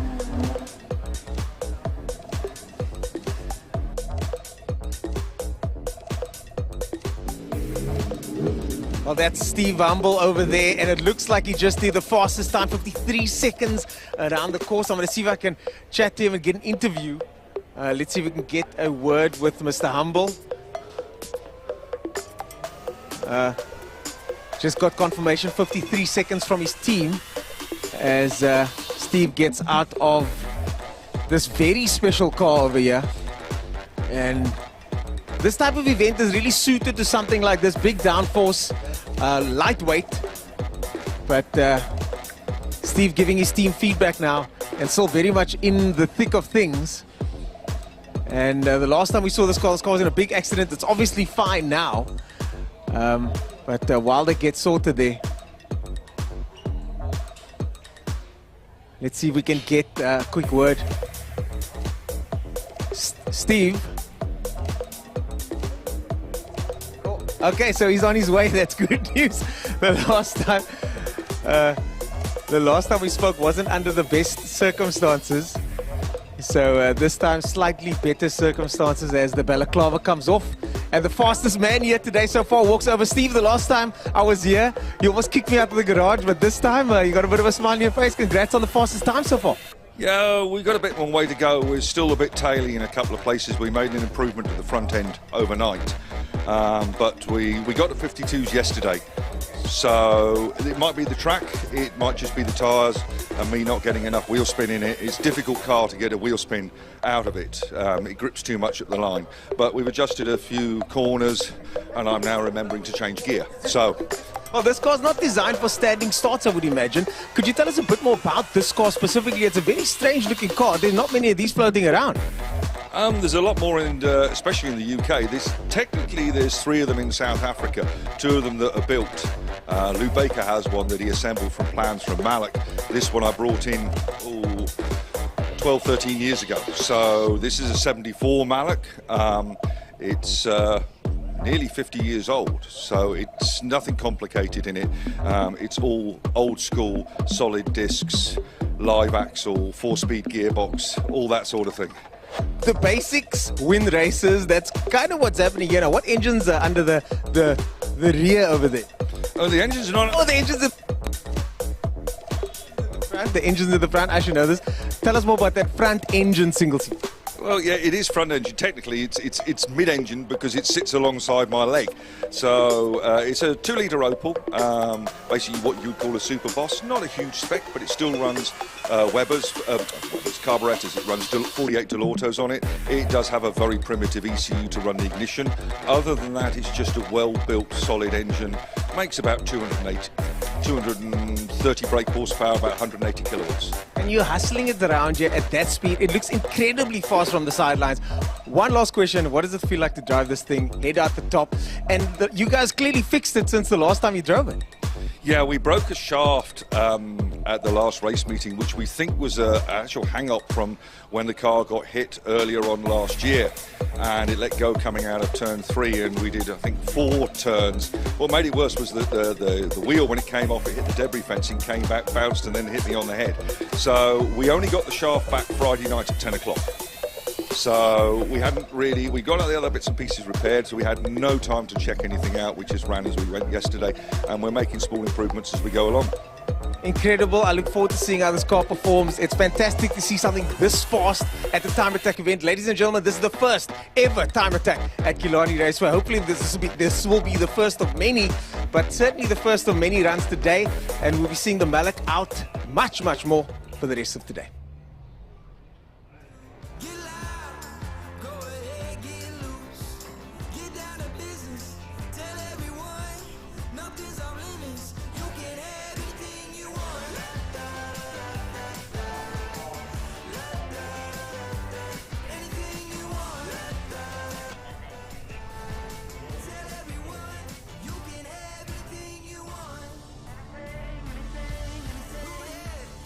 With a brand new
All right. So Abdul Isak, I should rather say, will be lining up on the line for qualifying 7 of 8. Well, I say big thanks to Masterdrive and to the City of Cape Town. We're back with you again for Q7. One more qualifying run to go after Q7. Then we go into a lunch break. And then from there, that's when the fun starts, when we get to the different class finals. But right now, the motorcycles are beginning to line up on the back straight for the 1.9 kilometer run, and off they go. First motorcycle is on its way, and it is the 150 of Abdul Isak that's busy making his way through Malmesbury Sweep, now going downhill on the Tygerberg Straight, dipping it in there into Interceptor Corner, working his way now through Interceptor Corner, through the kink, and heading towards Quarry Corner. That's the first man out on track, and that is Abdul Isak in the 150cc motorcycle. Wait now. The second CBR 150 to go off the line now. Nigel Evans will be the man to follow. And then shortly, of course, there's 3 entries in this class. Short circuit 150cc, all of them the Honda CBR 150RR. And Braden Hutchings will come shortly out as well. As going down the Tygerberg Straight in the opposite direction and through Interceptor is Nigel Evans. And he does a 109.436 by Abdul Isak. Nigel Evans, the next man out there on track, and he's making his way into a Quarry Corner. Here he comes in the Honda CBR 150, dipping that bike through that left-hander, working his way up, or should I say, through the Joubert Straight into Hoal's Hook.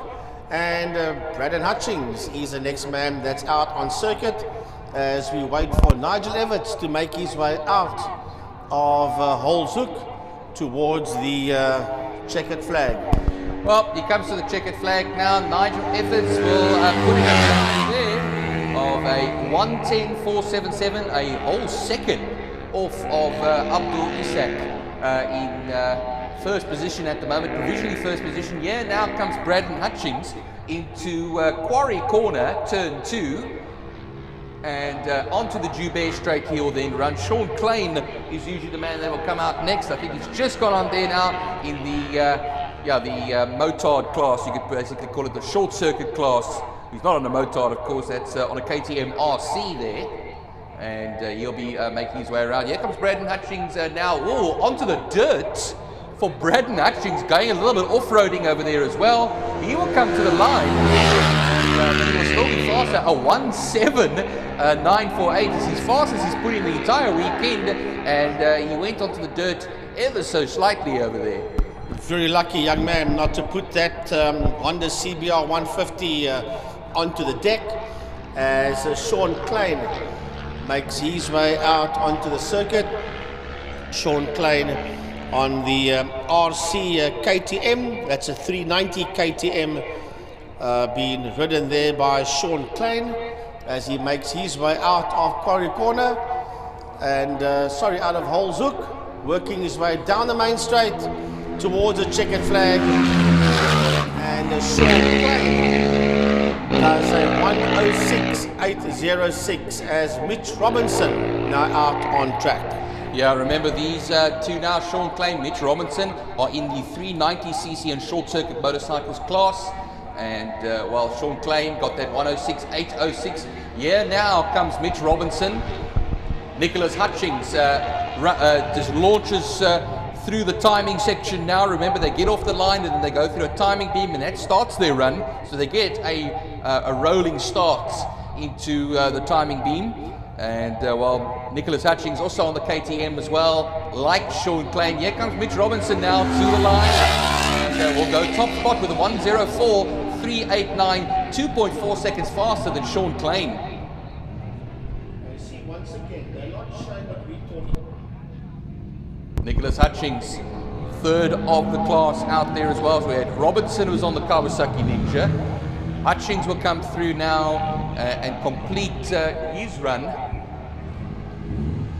Before we have then the likes of Slade van Niekerk, the very frightfully quick Slade van Niekerk and Quintus van Rooyen on his Husqvarna. Here comes now Hutchings coming to the line. Slade van Niekerk has started his run.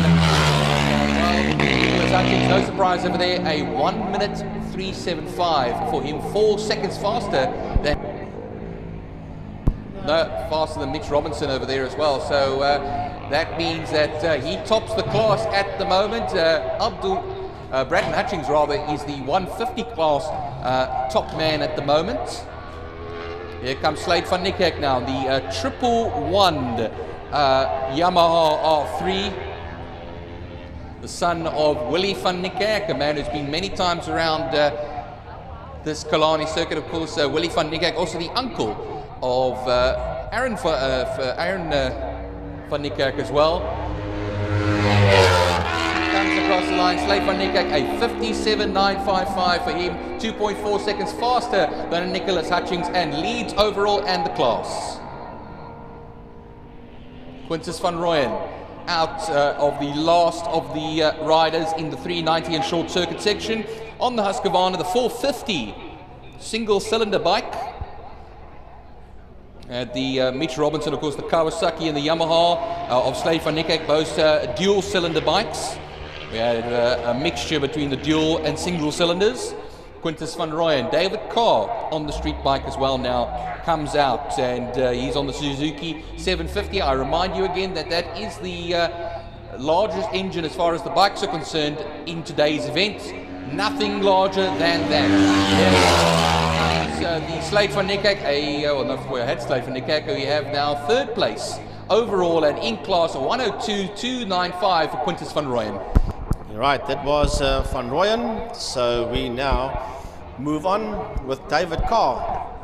Now, David Carr, Byron, used to race Formula Libre in a Formula V good couple of years ago, David Carr. So he's not a recognized motorcycle racer.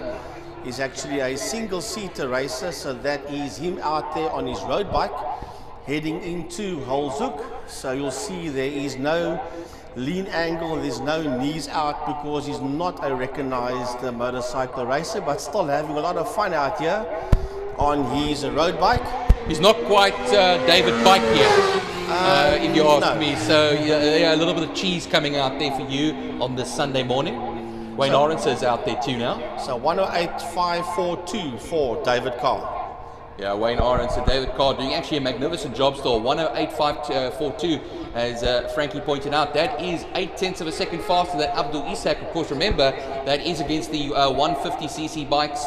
Braden Hutchings still leads that class, 6th overall. Michael Hunter out onto the course now. Now, here we are, going to have the fastest bike as far as things are concerned. Wayne Orense on bike number 33 over there, the Honda CBR 600.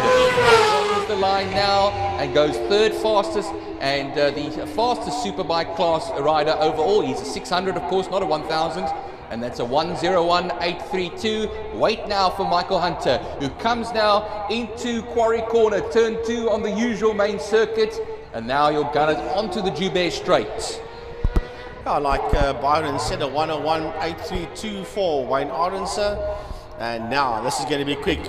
There you see on picture, through Hoal goes Mike Hunter, working his way out of Holes. He'll wind it up now, he'll get the head behind the bubble as he races towards the line. This will certainly top the leaderboard, and it does. 56.933 for Mike Hunter. Yeah, it's a whole second faster than Slade van Niekerk there. He leads the superbike, the pair of superbikes, and then Slade van Niekerk will be the 390 superbikes.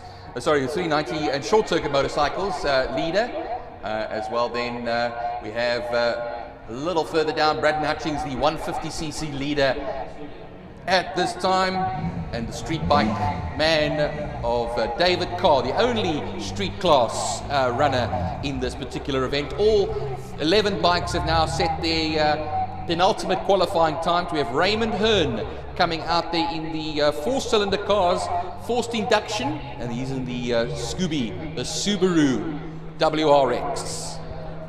And he'll be coming out in that blue machine, that beautiful blue.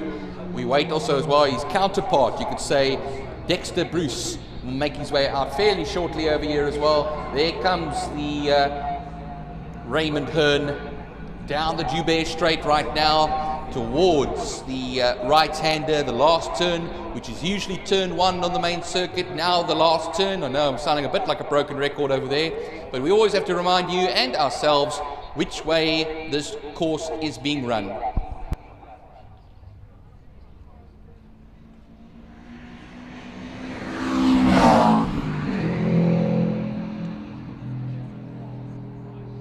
Well, coming across the line now then, Raymond Hearn, a 1 minute 3.046, a 1 minute 3.046. Dexter Bruce finds himself out there in his Subaru Impreza.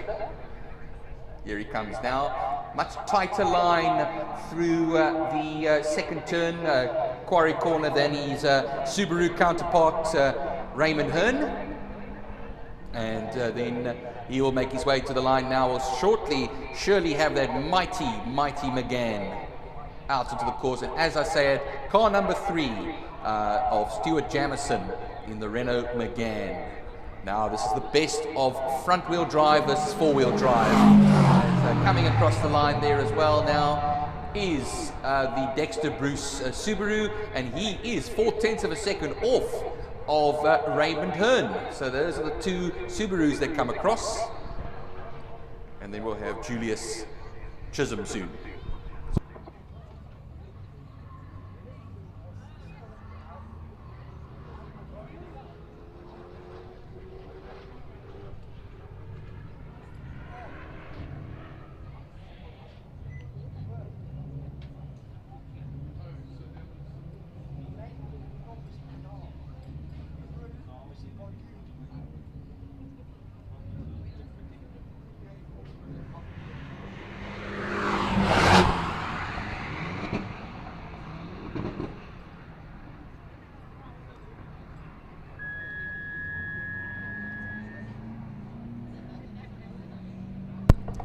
Well, Stuart Jameson is number 1 as far as the cars are concerned in his Renault Megane.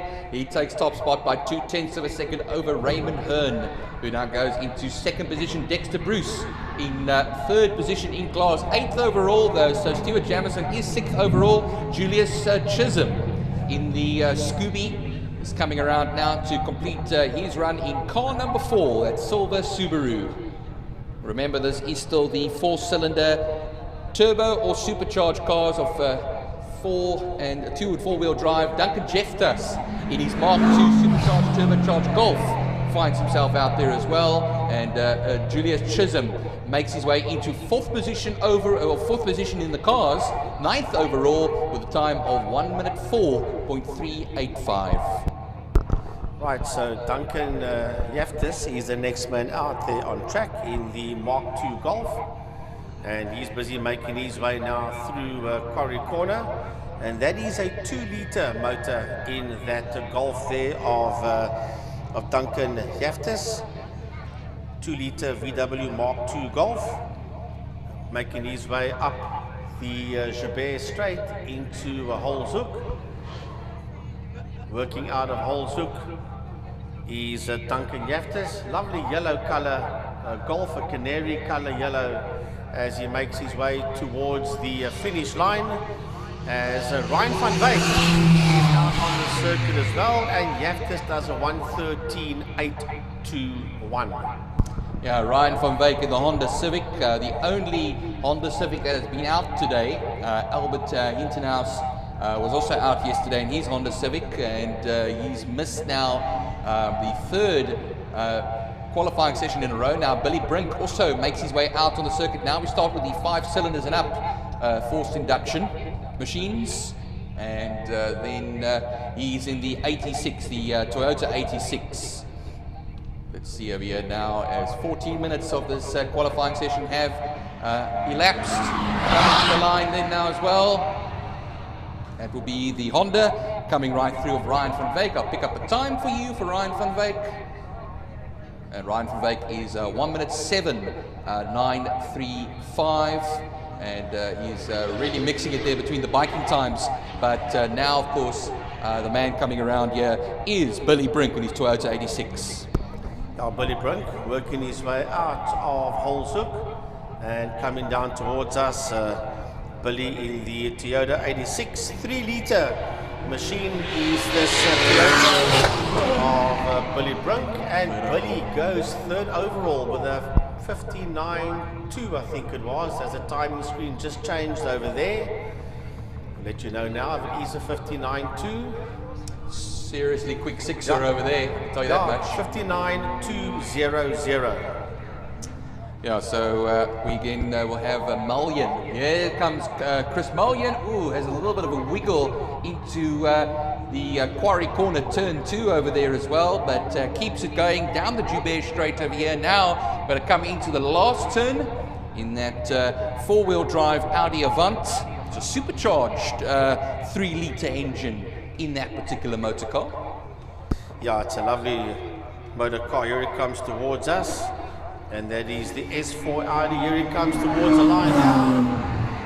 And where does he slot in? Chris Mullion. And 104.098 for Chris Mullion. 0.2 of a second faster than the Scooby of Julius Chisholm at Subaru. Well and truly in there as well. Here comes now Tassif Haroon in the M4 BMW. And that will be towards the back end of the class here, the 5-cylinder and up turbo and supercharged class. Of course, mixed usually between 4-wheel drive and 2-wheel drive, and rear-wheel drive in this case, in this class. A 3-litre 6-cylinder engine in that BMW. Of course, those BMW engines always sounding so lovely as it comes across the line. I'll pick up that time for you over here as well for that BMW. It is... there we go, a 1 minute 2:90. That's 4th overall, Frankie. Yep, so far 4th overall in total. Remember that the cars and the bikes are all mixed up at this point in time. It'll be like this for Q8 as well. And then when we get to the individual shootouts, according to the timekeepers, we will see them individually on the time keeping system, which will help a heck of a lot. But that is now Neil Lumbrecht that's out on circuit, and Neil in the 350Z Nissan Roadster 3.5-litre 6-cylinder engine as he brings that towards the checkered flag, and Byron will just get a time there on Neil Lumbrecht. Yeah, Neil Lumbrecht's one of 2 350Zs out there. This is the Roadster version. Now we have the hardtop coming right through soon now as well. Have the 350Z of Daniel Blazer. We were looking at Neil Lumbrecht's a 107.662 for him. That's 15th overall at this time. Danny Blazer is out on circuit, and Danny making his way out of Holshoek. Danny Blazer in the other 3.5-litre 6-cylinder Nissan 350Z. As he works his way towards the checkered flag. And we'll have a look-see. There he does a 101.3 for Daniel Blazer. Much better than the last time, but remember you had a few misadventures in the previous qualifying session. As I speak, through Interceptor now goes a silver BMW. That is Junaid Hamid in the 328i E36, sorry, remember? It's a 8-litre inline 6 engine. Of course, BMW is always known for that wonderful sound they make with those inline 6s. Right, that is Junaid Hamid. That's working now towards Holshoek. So Junaid making his way through there. And there is another driver out on track as well, as Junaid works his way out of holes. That is a Shiraz Azad that's out on track. So where will Junaid Hamid go? What is Junaid's time going to be? We'll let you know now. I just saw him on the tail end of the leaderboard. Mike Hunt is still the quickest man out there. Junaid with the 107.587. Good enough for 16th position, 7/100 of a second faster than the 350Z Roadster of Neil Lumbrechts. Here comes now Shiraz Azad in his E36 Beamer. So a pair of Beamers to round off the 5-cylinder and up naturally aspirated class. Now we move on as well after this into the 8-cylinder naturally aspirated pairing of the two Mustangs. Right, here he comes towards us now is Shiraz Azad in the E36 2.8 litre BMW. And where does he fit? In 23rd position with a 1:13.447. Oh, heavy understeer through the left-hander at Quarry Corner. That's of course Gino Norse coming through for the completion of his run fairly shortly in that 5-litre V8.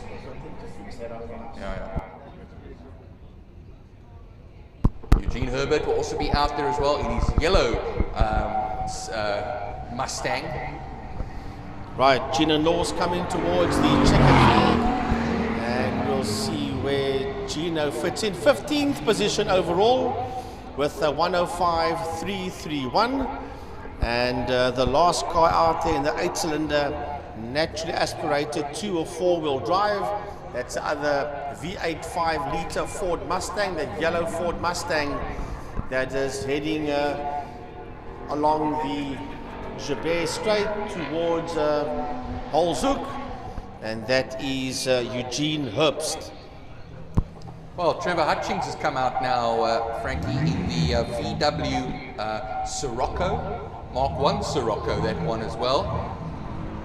And of course, I think as Eugene Herbert comes across the line now, 1:03.735, he is faster than Gino Norse, so he leads that particular V8 naturally aspirated class. Sirocco is out there, and I remember years ago learning from the late Barry Blomkamp that Sirocco is the wind that blows from North Africa into Europe. A lot of the VWs named after very well-known winds, the Gulf wind and the Jetta, all of them named after these famous winds that blow all around the world. Right, so here comes Trevor Hutchings out of Holzoek, man that races that car in the classic car section. And here comes Trevor Hutchings, and where will Trevor slot in? 16th position with a 1:05.208.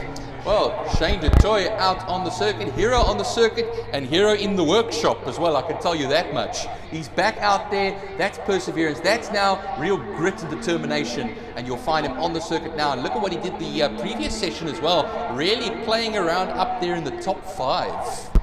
Right, here he comes now out of Holzoek, and he will just wind that Golf up, heading towards us now. That is a 2-litre Golf, and bang, he goes. That's going to be at the top of the leaderboard. Yes, a 57.098 P2 so far for Shane DeToy.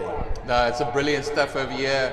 Well, Tiny was getting very excited over there as well, dropping glasses and phones and all kinds of things around here. It just shows you, you know, Shane DeToy, magnificent job over there. Only a 1/10 of a second off of Michael Hunter's bike time as well, and 8/10 ahead. He's mixing it with the motorcycle times. But here we now have Andre Calvert in the former Brian Hoskins rally car, the VW Golf. A number of drivers have actually driven that car over the years. I think Ian Long was one stage doing a bit of rallying that alongside Brian Hoskins and Justin Hoskins and everybody as well.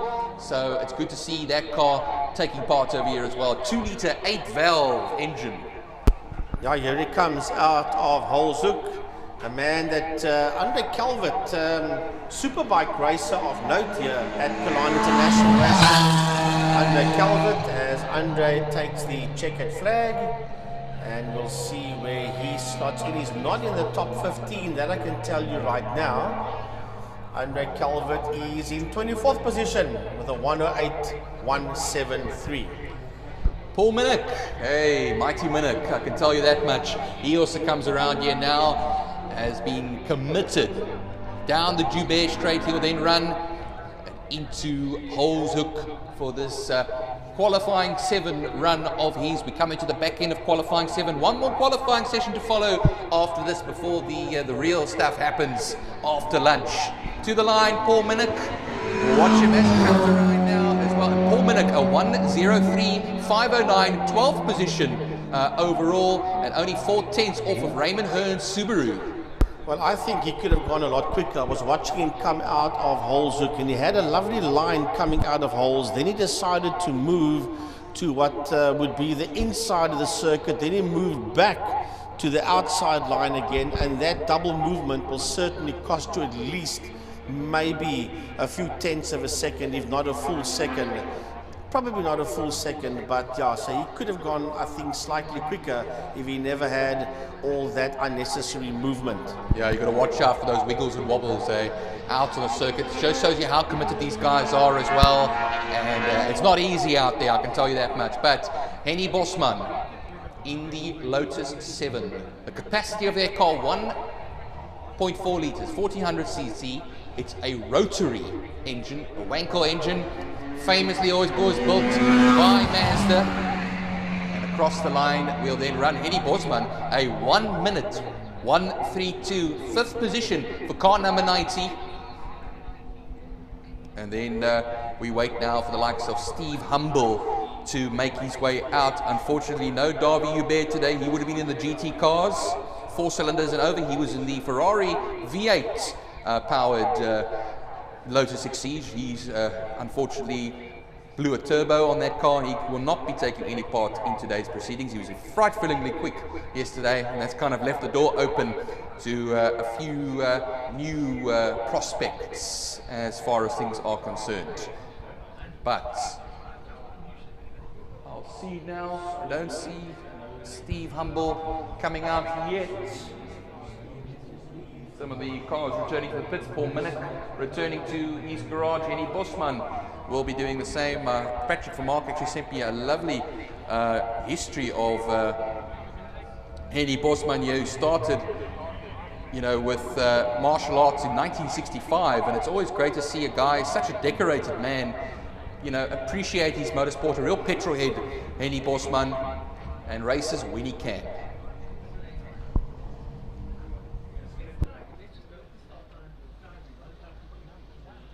Okay, well, we might have just a bit of an oil leak from one of the cars that went out on the circuit, so there's going to be a bit of a track inspection.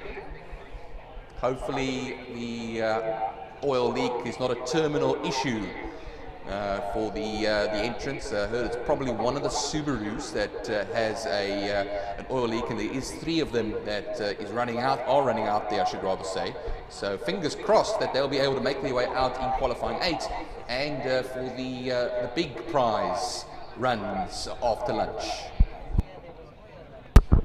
Well, Byron, while we are on the topic of this whole motorsport campaign, 14th of May is the next Wingfield Motors Power Series, Wingfield Motors and Best Price for My Car Power Series here at Killarney International Raceway. So if you cannot make it down that day, which we would rather prefer to have you here, IMUSAT people will be doing all the live stream for you folks at home, and that will be on May the 14th. That's the following round of the Wingfield Motors and Best Price for My Car Power Series. And I always say big thanks to Wingfield Motors and Best Price for My Car. I want to say big thank you as well to the City of Cape Town. They are very much on board with this Killarney time attack known as the Speed Festival. So we say a major thanks to each and every single person involved, from the top echelons all the way down, everybody involved at the City of Cape Town. A major, massive big thank you to all of you people. And then as well, we want to say a big thanks to Masterdrive for being involved in today's event as well. And then Afritech, there you'll always see there's a big generator that is standing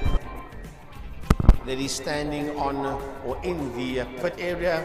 If you have power failures for whatever reason, then Afritech sponsors those generators, and they were asking, should I say, Paul Simon was asking, please guys, we've got to say a big thanks to Afritech. They're always here. They've always got at least one huge generator, so in case there is an issue that they have power. So to Afritech, from everybody at the Western Province Motor Club, a big thanks to them as well.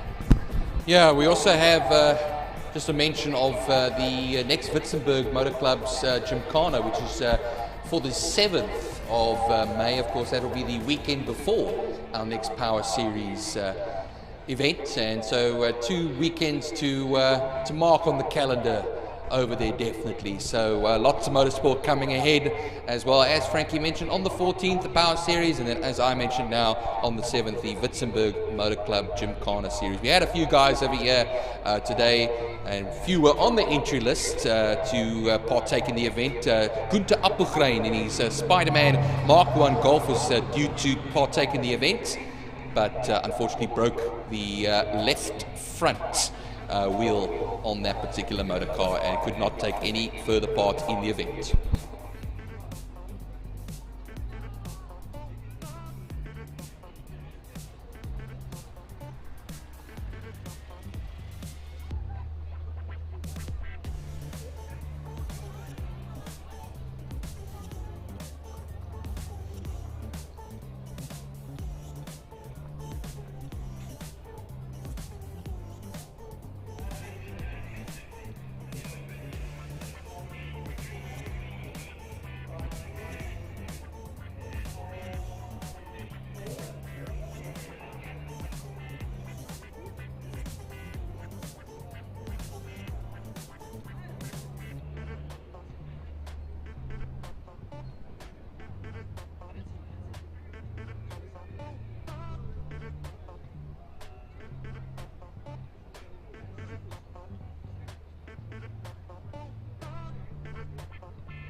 Well, folks, apparently hearing some sounds over here, maybe prematurely speaking, but spots of rain in turn 5, and it is very, very light rain, but you know, light rains can turn into slightly heavier rains as the wind brings the clouds in. And we could have some fun and games here for the last rounds, because remember, if it starts raining now, anything that happens in qualifying 8, they may as well not go out then, because then, you know, you're not going to be improving on any times. But it's still dry mostly at the moment. We're not using turn 5, because the worry is if it's happening in turn 5 that it's going to move over towards the far end of the circuit.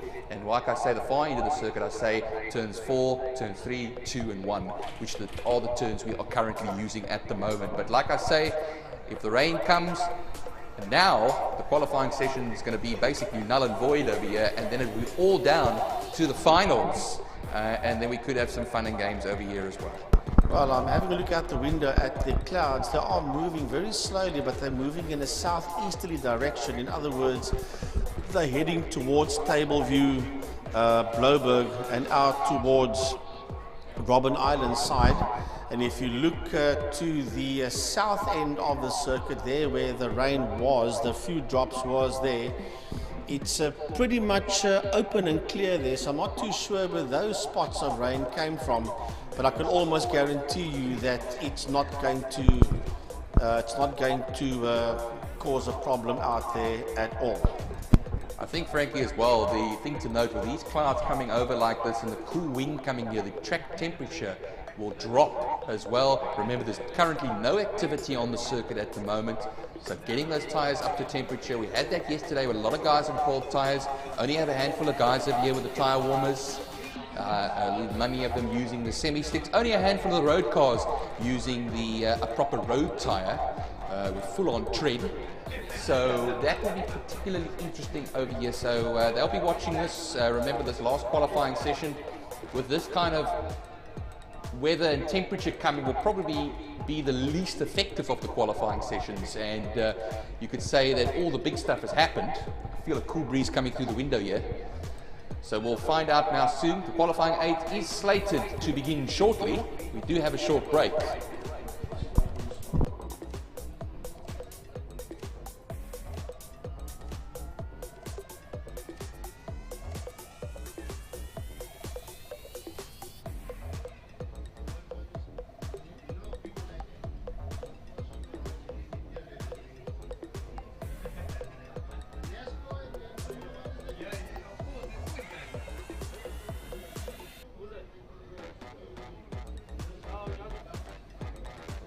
All right, testing. We're going to just try this one out. So yeah, we're going to have qualifying 8 come up shortly.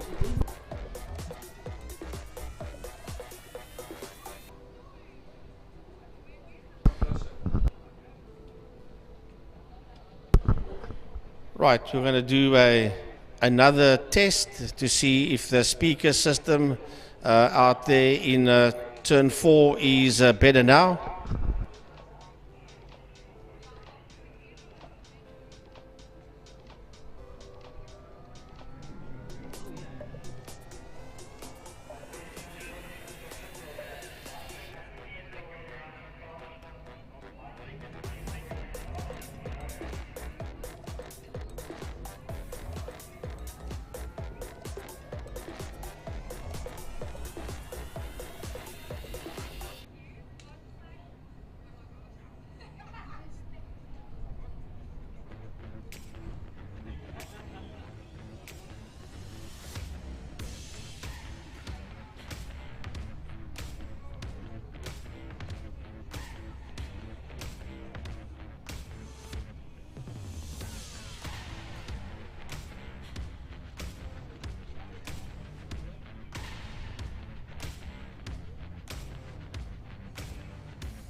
Well, if anybody's looking on the screens at the list of events still to come today, we have qualifying 8, will be followed by lunch, and then it's usually, well, about 19 minutes, 20 minutes past 2 will be the class finals on the, as far as the road car shootout as well is concerned, that will be occurring.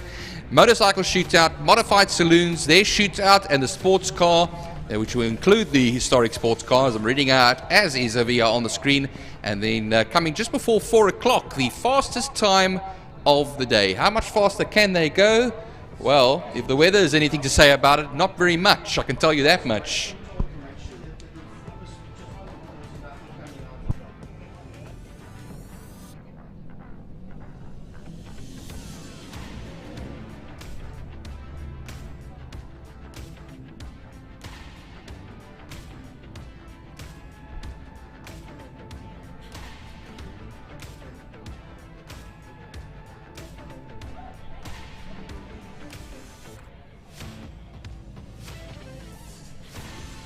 Well, at the risk of sounding like the weatherman over here, the rain is slightly intensifying. Frankie opened the window and almost blew away now because the wind is starting to pick up a little bit here.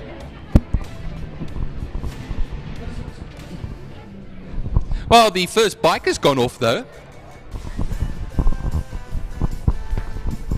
And well, that's Abdul Isak, as I say it over there, and he'll be on the CBR 150.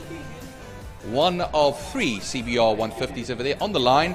On the screen, you'll see Nigel Evans lining up for his run over there as well. And once they cross that timing beam to start the run from a rolling start, that means their run is well and truly underway. But yeah, this rain now coming onto the windows over here is a little bit more intense.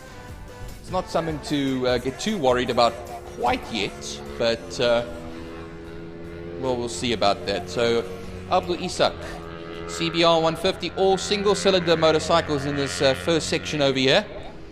Nigel Evans on bike number 46 starts up his run as well. So going into Hoal's hook now will be Abdul Isak. And Abdul Isak was fastest of the 150cc's in the first of the previous qualifying session. He'll go a 1:10.146 for his last qualifying run. We wait now, Nigel Evans. Like I said, Abdul Isak, well, he wasn't fastest, of course. That was Braden Hutchings. That was quicker. And second in class was going to be Abdul Isak. But here comes now the second of the bikes over there, the CBR 150 of Nigel Evans. We'll be able to compare times. He's been in the 1 minute 10s, just like Abdul Isak, just probably a fraction off, maybe a tenth or so off of a tenth or two, I should rather say. But bike number 74, Braden Hutchings, he is also out there on his CBR 150. Right, so here he comes down towards us now, and this should be a pretty quick one there.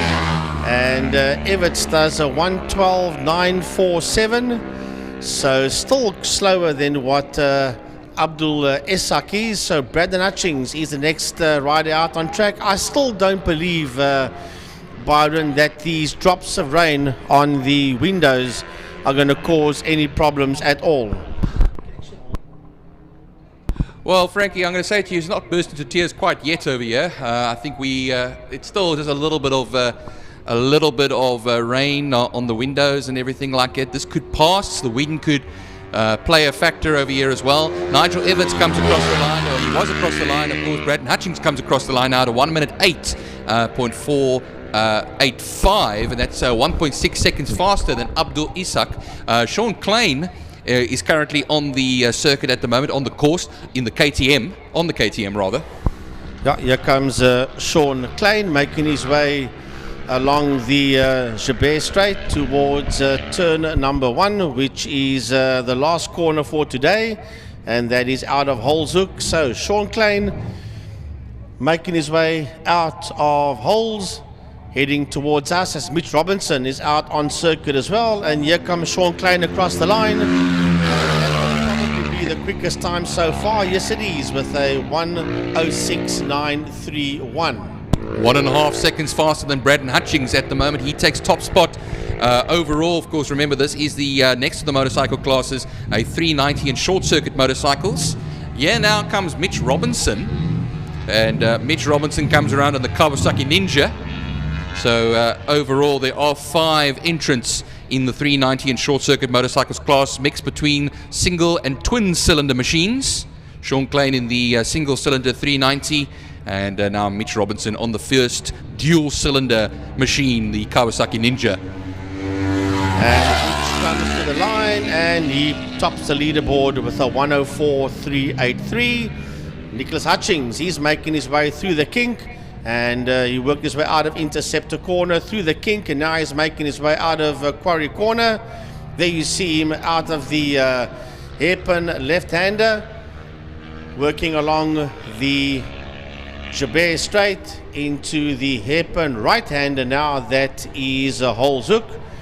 And Slate van Niekerk is also out on track, but we keep an eye here on Hutchings as he heads towards the checkered flag, lovely in the center of the circuit. And Hutchings will go top of the leaderboard at this point in time with a 1 minute dead, 1 minute 0.619. 3.7 seconds faster than Mitch Robinson over here as well. Takes top spot not only overall but in class as well, although provisionally at this stage. Slade van Niekerk, the man on bike 111, the Yamaha R3, is currently going now out of turn 2 Quarry Corner and powers it down the Joubert Straight to the right hander at Hoal's Hook, and he should now put in the first of the times over here. That's going to go sub 1 minute. Quintus van Rooyen in the Husqvarna, he's now also out there as well, bike number 187.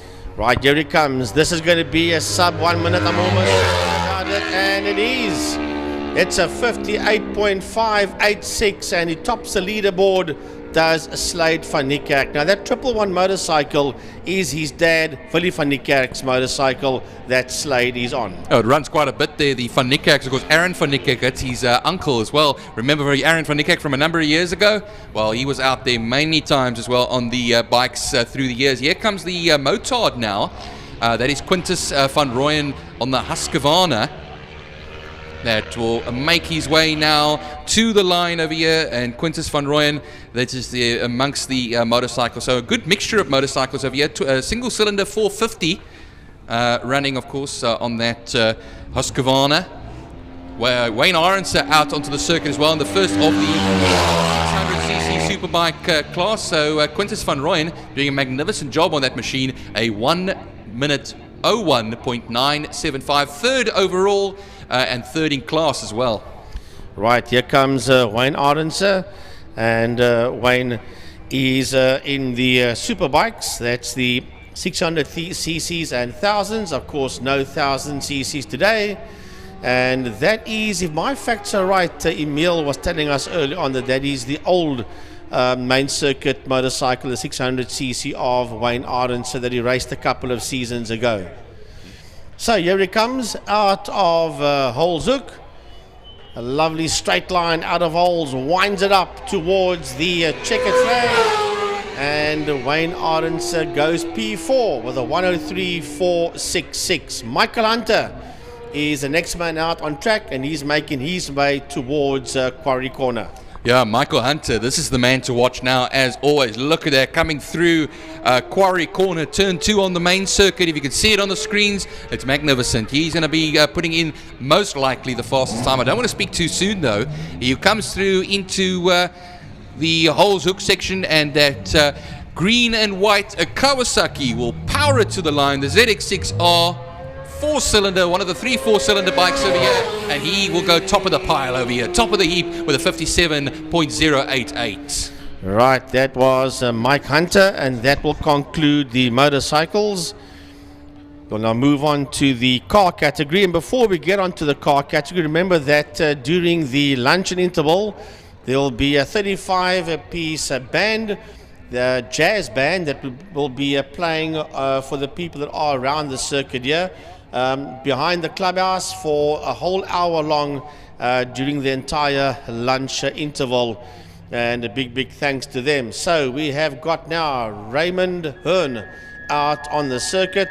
Raymond Hearn in that Subaru, 2-litre Subaru WRX STI. Yeah, the Raymond Hearn making his way through that first of the cars. And yeah, remember as well, 35-piece jazz band, and we also have the drifting of Christopher Long.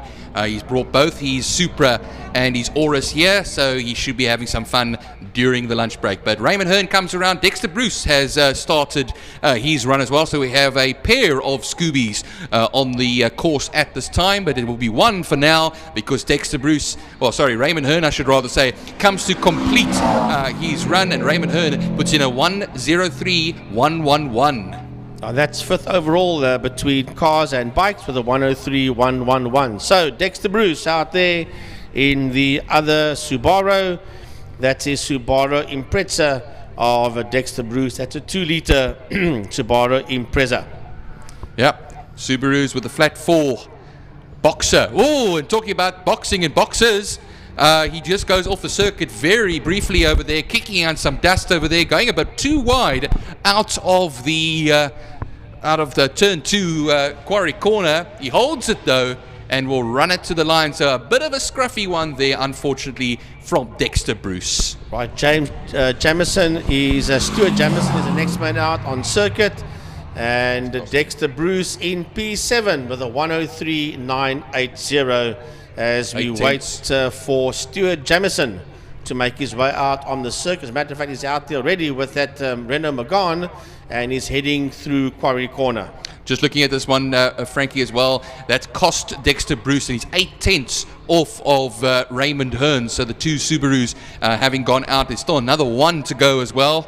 And yeah, now comes, like I call him, the mighty Megane man himself, of Stuart Jameson. He's been mega through this entire weekend. Duncan Jeftes is out on the circuit, but here he comes towards us now. This is Stuart Jameson. Where will he slot in? Across the line he goes. P5 with a 1:03.019. 900ths of a second faster than Raymond Hearn. Of course, this is the class for 4-cylinder turbo or supercharged vehicles, 2-wheel and 4-wheel drive. So the front-wheel drive Renault beats out the 2 4-wheel drive machines that are the Subarus. Here comes Duncan Jeftes. Yeah, Duncan working his way out of Quarry Corner. It's a lovely looking Golf Mark II there of Duncan Jeftes. That's the 2-litre Mark II VW Golf. And he's now working into Hoal's Hook. working his way out of holes towards a checkered flag. Lovely line, just keep it where it is. Right, just straighten it out through the gearbox, climb on the gas, and Duncan Jeftes. Ryan van Wyk out on the circuit as well. Duncan will slot into P12 with a 1:10.013. The double trouble, of course, turbocharged and supercharged machine, that 2-litre motor. Here now comes the Honda Civic of Ryan van Wyk. I did not see Julius Chisholm out there at the moment. He could have been the Subaru that had the oil leak. I speak under correction though, and I don't want to speak ahead of myself here, but Ryan van Wyk in the Honda Civic Type R will make his way to the line, also amongst the front-wheel drive brigade. And that is a 2-litre 4-cylinder motor. Of course, this is the 4-cylinder turbocharged, supercharged class. Right, Ryan van Wyk. Billy Brink is out on circuit as well, and he does a 1:07.619 in a P11. Big boy Billy Brink over here now as well, coming in the Toyota 86. Out of Quarry, turn 2, he then runs, now power it down through the gears towards the turn 1, last turn over here now, as far as things are concerned. And it is the Toyota 86 that runs it to the line. Listen to that sound. Listen to those 6 cylinders really pumping over there. And he comes across the line, and that is going to be a 58.780, the first motor car to go under 1 minute. Well, great stuff out there for Billy Brink. Chris Mallion is the next man out on circuit in the Audi S4 Avant. He's making his way out of Quarry Corner onto the Joubert Straight. He goes and powers it down into Holzhoek, does Chris Mallion. Yeah, Chris Mallion there in the station wagon Audi. Remember, it's a Quattro, the Avant as it is known, and he now runs it to the line. We'll watch him as he comes out. Hassoun also comes out in the BMW as well.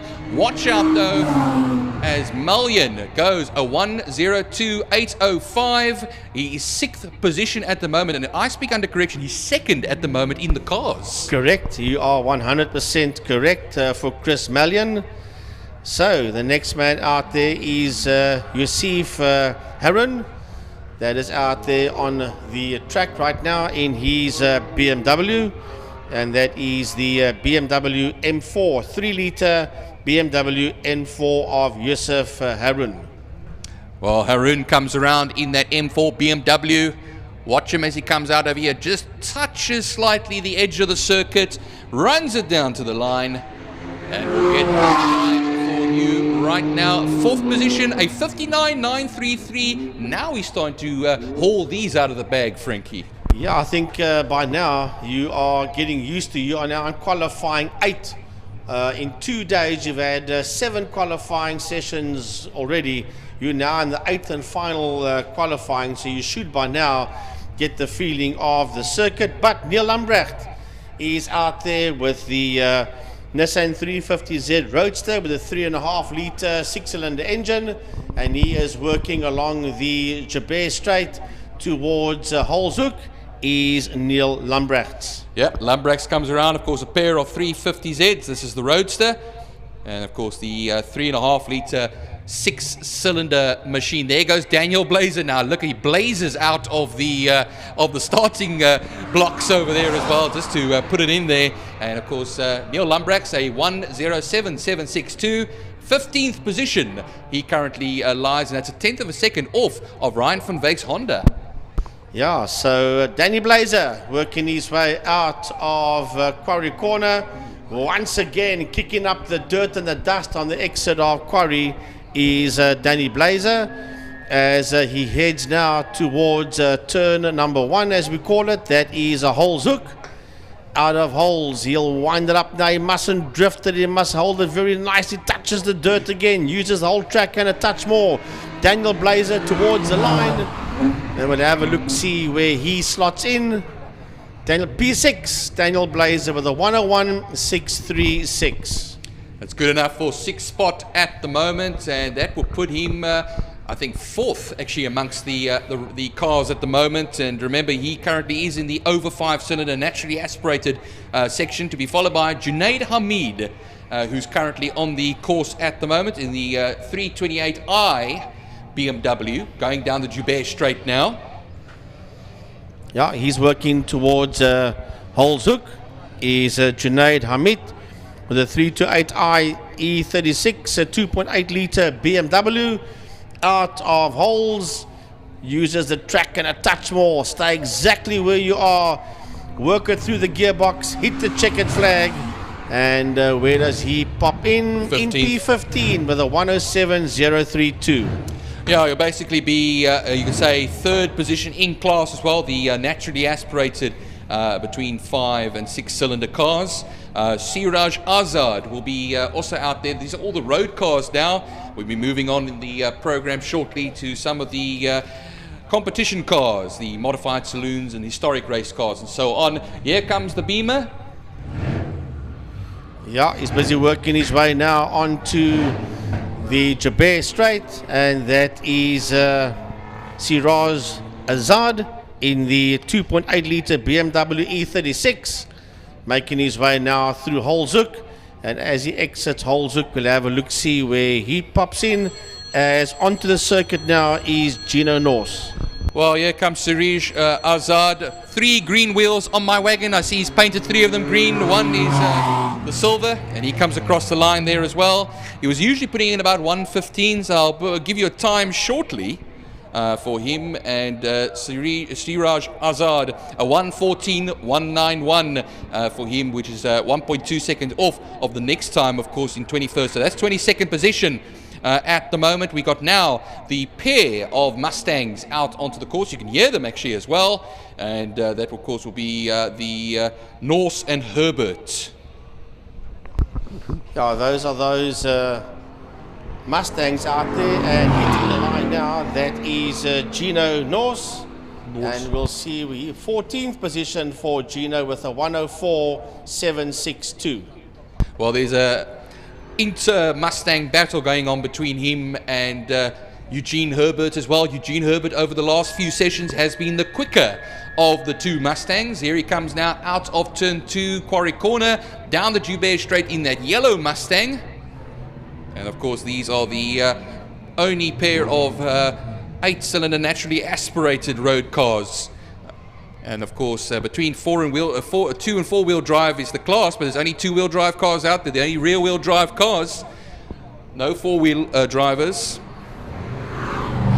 So we'll have a look, see where Herbst slots in 14th position with a 104.461 there for Eugene Herbst. 0.3 of a second between the 2 Mustangs as well, so he pips him just by a little bit, Frankie. Right, that was the road car category. And we now move on to the competition cars. Lovely naming there by Byron. Competition cars, that's the modified saloon race cars. No Gunther Appelgrein out here today. We've only got Trevor Hutchings, Paul Minak and Shane de Toy.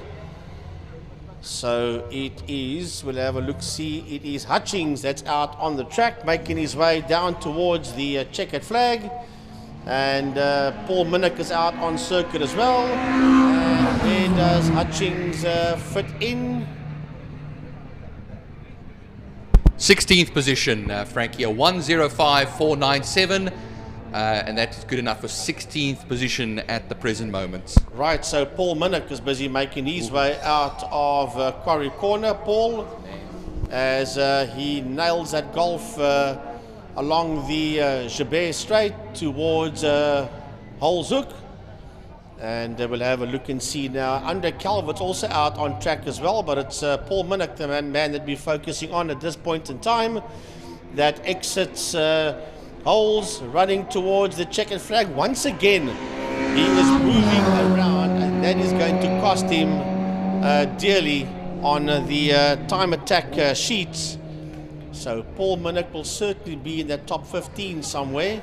We'll just see where he slots in. Paul Minak is 11th with a 103.328. Yeah, it's 0.2 of a second off of Raymond Hearn's Subaru over there. Here comes a rally car now. But no navigator in this particular car. You're going to be alone in there? Not needed. Might be a little lost actually without that, without your co-driver over there, but not Andre Calvert. No. He'll be going into the Hoal section now to complete what will be his last qualifying run. Qualifying 8, of course, this is. Right, here he comes out of Hoals. Does Andre Calvert. We'll see where he pops in. Calvert, he is in 22nd position with a 101.975 for Andre Calvert. Here comes Henny Bosman. Henny Bosman coming through there as well in the Lotus 7. He'll power it down to the... Sorry, it was a 108.199. The leaderboard just changed there for Andre Calvert. Yep, Henny Bosman comes around, like I said earlier on, you know, he races when he can, when he has the opportunity to race. He's raced the Corvette, I remember, a number of years ago as well. It's the Chevrolet Corvette, but he comes across the line then. I'll pick up the time for him. That will definitely be in the top 10. And we are now just going through the lists over here. Quite a number of cars having come through, over 30 cars, almost 30 cars I should rather say. But Henny Bosman, 3rd position, a 58.715. Right, this is going to be quick. Steve Humble in the Opel-powered Malak. Steve Humble now heading onto the Joubert Straight. We'll have a look-see where he's going to slot in, making his way into Holzoek. This will be fast. This is going to be an awesome time. Hangs it out to dry as we see him working towards the line. And he goes on to No, it didn't go. P1, yes, a 52.492 by Stevie Humble. And look is out on track now. That Formula VW of Byron Mitchell. Yeah, okay, there we go. One of the loudest cars. Not your Sunday car, that one, I can tell you that much. But no, he's brought it out on the Sunday. And I think Tiny was picking out there from Henny Bosman a misfire coming past us over here. So that's also playing a bit of a factor. He's still very fast, though. Oh, listen to that Formula VW, 2-litre Formula VW. This car races Formula Libre Class S. It is quite capable of doing 108s, 109s around Killarney. This might just pip the leaderboard. Here he comes. 52.373 P1 for Byron Mitchell. And that will conclude Q8. And that's by a 1/10 of a second over Steve Humble in the Malak. And wow, that's some magnificent stuff. Byron Mitchell for the first time this weekend tops a session. And it's the last of the qualifying sessions that he does so. Right, that concludes the qualifying. We'll now go into a lunch break for approximately an hour. And there will be the jazz orchestra that will be playing a 35-piece jazz orchestra playing just behind the clubhouse on the grass area. So for those people that are here, go make a turn there, take your cooler boxes, go sit down and enjoy some jazz music. The pub and grub, I can call it, will be open, so you can purchase yourself something to eat there if you haven't got anything with you. And you can have a drink and you can have something to eat and you can enjoy a jazz music whole festival by the jazz band. I want to say a big thanks as well to Masterdrive and a special thank you to the City of Cape Town. They also sponsor the bridge. They are backing this Killarney Time Attack Speed Festival 100%. And I want to say thanks as well to all the other sponsors here at Killarney. I want to say a big thanks as well to Interceptor Shoewear. I want to say a big thanks to the Porsche Club for the main straight, Interceptor for what we know as Turn 3. And then at our main circuit events, a big thank you as well to Wingfield Motors and Best Price for My Car. And then to Afritech as well. These people always sponsoring the generators for us. So a big thanks to everybody that is involved here at the WPMC Killarney International Raceway, and we will be back on air chatting to you once again after the lunch interval.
I'm standing here with Byron Mitchell. Byron, I wasn't sure what to expect when I saw this car, but when it pulled off the line, there was plenty speed underneath. How's the car going so far? You're right up there with the fastest times. Yeah, it's good. I reckon with a few more runs, it's going to obviously go quicker, as everybody else will, as the track develops as well with more rubber. I think it's exciting for everybody, as it's something new. I mean, as everybody would know. But it's cool to bring such a small little powered car. Obviously, it's a single-seater, so it's got a lot more grip than I'd say than normal. But it's obviously cool to bring these type of cars up against all those Ferraris and the Steve's Mallock and all that. So it's good to bring that. Well, it's nice. A single seater, as you said, not that much power. How much power do you think you got here? These cars make 250 horsepower, which is I think like 180 kilowatts or somewhere around about there, and then it's got 220 newton meters torque. So I mean, it's not like the biggest power out of the car, but obviously our weight is a big advantage. I mean, the car only weighs 600 kilos, so with all that power, it's a lot of weight, a lot less weight, you know. There's some interesting conversations between you and your dad earlier on with regard to the circuit layout, the way it runs the wrong way, which gear to use, the setup. I mean, there's Killarney's thrown us a whole bunch of new questions to answer, haven't they? Yeah, I reckon, I mean, it's the same for everybody, eh? We're all in the same boat. But it's challenging because obviously the one way around the track, the correct way as we used to call it, the gearing is normal. We call that normal. Now we're going the opposite way, and all of a sudden turn 3 and turn 2, I mean the exit of turn 2 now, it tightens up on you. So is third gear right? Is second gear right? It's a challenge that we're all trying to figure out, I think, but it's exciting. It's very exciting. We basically have a new circuit in our backyard, and I look forward to seeing what the girl can do here for the rest of the day. Your predictions, I know that you and Steve...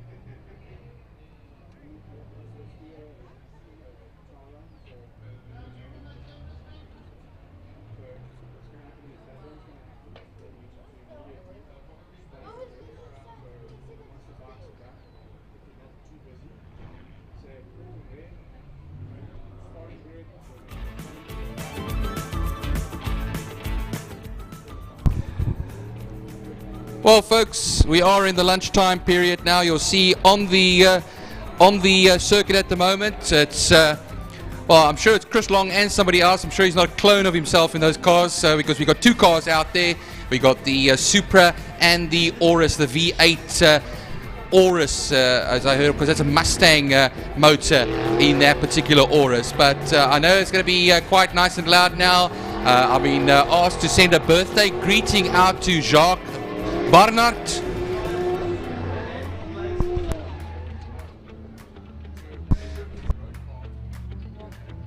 So just one thing, just to Jacques Barnard. Veel geluk met jou verjaarsdag, and I hope you have a lovely day. You're turning 20 today. My goodness, you know, I remember when I was 20, like about 30 years ago. It's quite a special time in a person's life, and I hope you're enjoying your day here, Jacques. And you know, thanks for joining us over here, and enjoy yourself for the rest of the day as well, with the love of your family and some lovely motorsport. And I had Paul Simon also telling me up here as well that Daniel Blazer is currently in the Supra, which is behind the Aurus over here. That's the one of the gentlemen that drives in the 350Z, the hardtop 350Z.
Buffalo going at it for the main title today. Yeah, well, I want to win. Simple. Well, there you have it, folks. This could be the winning car. Stay tuned for the rest of today's incredible event right here at Killarney Raceway.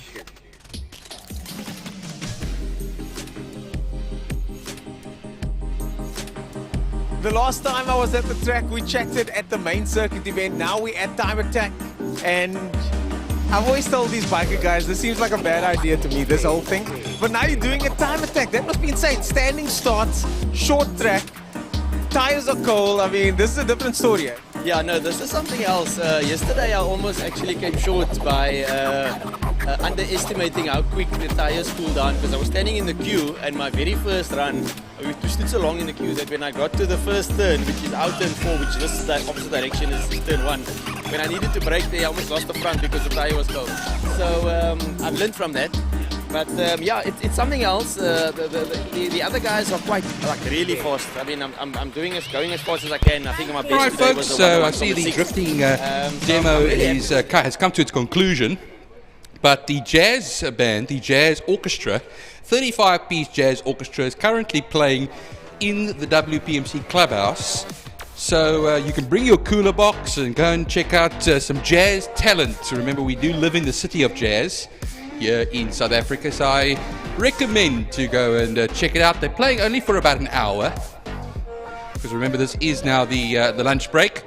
And so please make your way to the clubhouse, and you can bring your cooler box, as I say, as well, and everything, and enjoy some lovely music.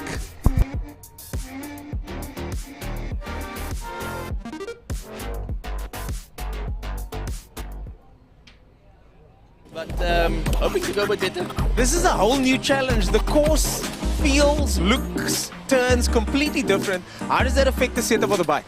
It does affect it completely. Like, there's no hard braking. Like on main circuit, when our hardest braking zone is down the back straight, getting into turn 5 and into turn 1 of the main straight. So here we're braking. The problem I've got is turn 2 is and going through the kink approaching turn 2, because what happens is I'm still leaned over and I need to brake and drop 2 gears and I'm on the wrong side of the track. And then when I'm in turn 2, the turn is actually tightening up on you. So when I want to, you got to set it up, turn in, and then it turns in some more. That's correct. It tightens like really a lot on the exit of turn 2, the direction we're using today. But I'm keeping it on the black stuff, and so far so good. Oh, well, I hope the wheels stay down and you stay up. An incredible setup we have here, because effectively we got a new circuit and the biker guys are enjoying it too.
So this is one of my personal favorite sports, the sport of drifting, and that over there is Chris Long, one of the best drifters in the country. In fact, he is a national champion, and he is doing a drift demo with his friend Daniel Blazer, who's driving also one of Chris's cars. So Chris and Daniel entertaining the crowds here during the lunchtime show. This is my kind of lunchtime show.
I'm standing here with Byron Mitchell. Byron, I wasn't sure what to expect when I saw this car, but when it pulled off the line, there was plenty speed underneath there. How's the car going so far? You're right up there with the fastest times. Yeah, it's good. I reckon with a few more runs, it's going to obviously go quicker, as everybody else will, as the track develops as well with more rubber. I think it's exciting for everybody, as it's something new. I mean, as everybody would know. But it's cool to bring such a small little powered car. Obviously, it's a single-seater, so it's got a lot more grip than I'd say than normal. But it's obviously cool to bring these type of cars up against all those Ferraris and the Steve's Mallock and all that. So it's good to bring that. Well, it's nice to see you giving Steve a run for his money. This is a Formula VW car, a single-seater, as you said. Not that much power. How much power do you think you got here? These cars make 250 horsepower, which is I think like 180 kilowatts or somewhere around about there, and then it's got 220 newton meters torque. So I mean, it's not like the biggest power out of the car, but obviously our weight is a big advantage. I mean, the car only weighs 600 kilos, so with all that power, it's a lot of weight, a lot less weight, you know. There's some interesting conversations between you and your dad earlier on with regard to the circuit layout, the way it runs the wrong way, which gear to use, the setup. I mean, Killarney Straight has a whole bunch of new questions to answer, haven't they? Yeah, I reckon, I mean, it's the same for everybody, eh? We're all in the same boat. But it's challenging because obviously the one way around the track, the correct way as we call it, the gearing is normal. We call that normal. Now we're going the opposite way, and all of a sudden turn 3 and turn 2, I mean the exit of turn 2 now, it tightens up on you. So is third gear right? Is second gear right? It's a challenge that we're all trying to figure out, I think, but it's exciting. It's very exciting. We basically have a new circuit in our backyard, and I look forward to seeing what the girl can do here for the rest of the day. Your predictions? I know that you and Steve Umbel are going at it for the main title today. Yeah, well, I want to win. Simple. Well, there you have it, folks. This could be the winning car. Stay tuned for the rest of today's incredible event right here at Killarney Raceway.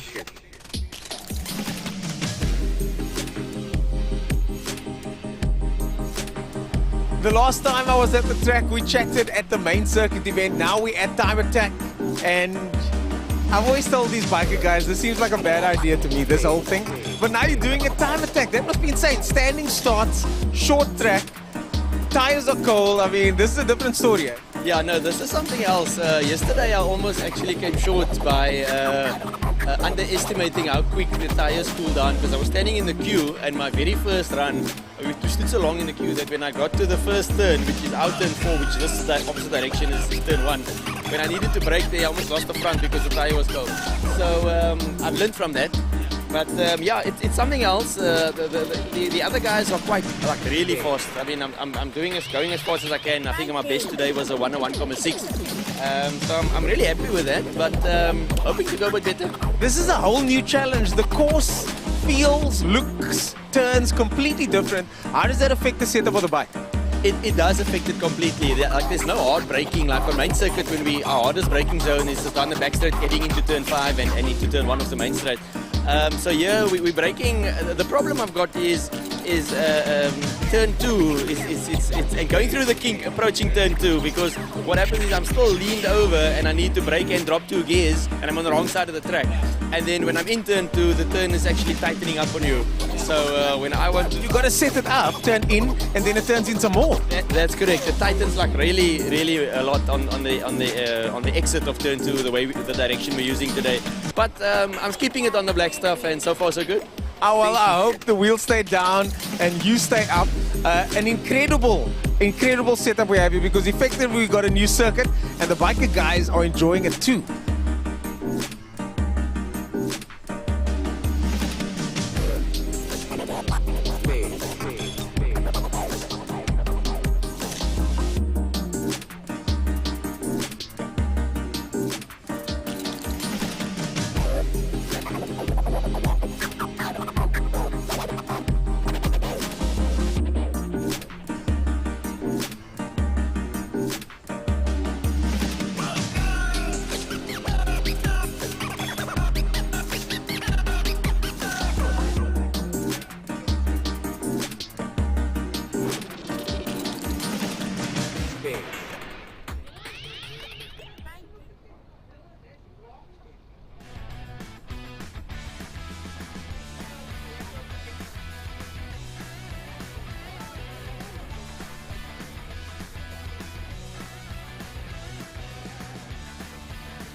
Well, looks like I can hear some bikes warming up now in the pit area. Welcome back from lunch, everybody.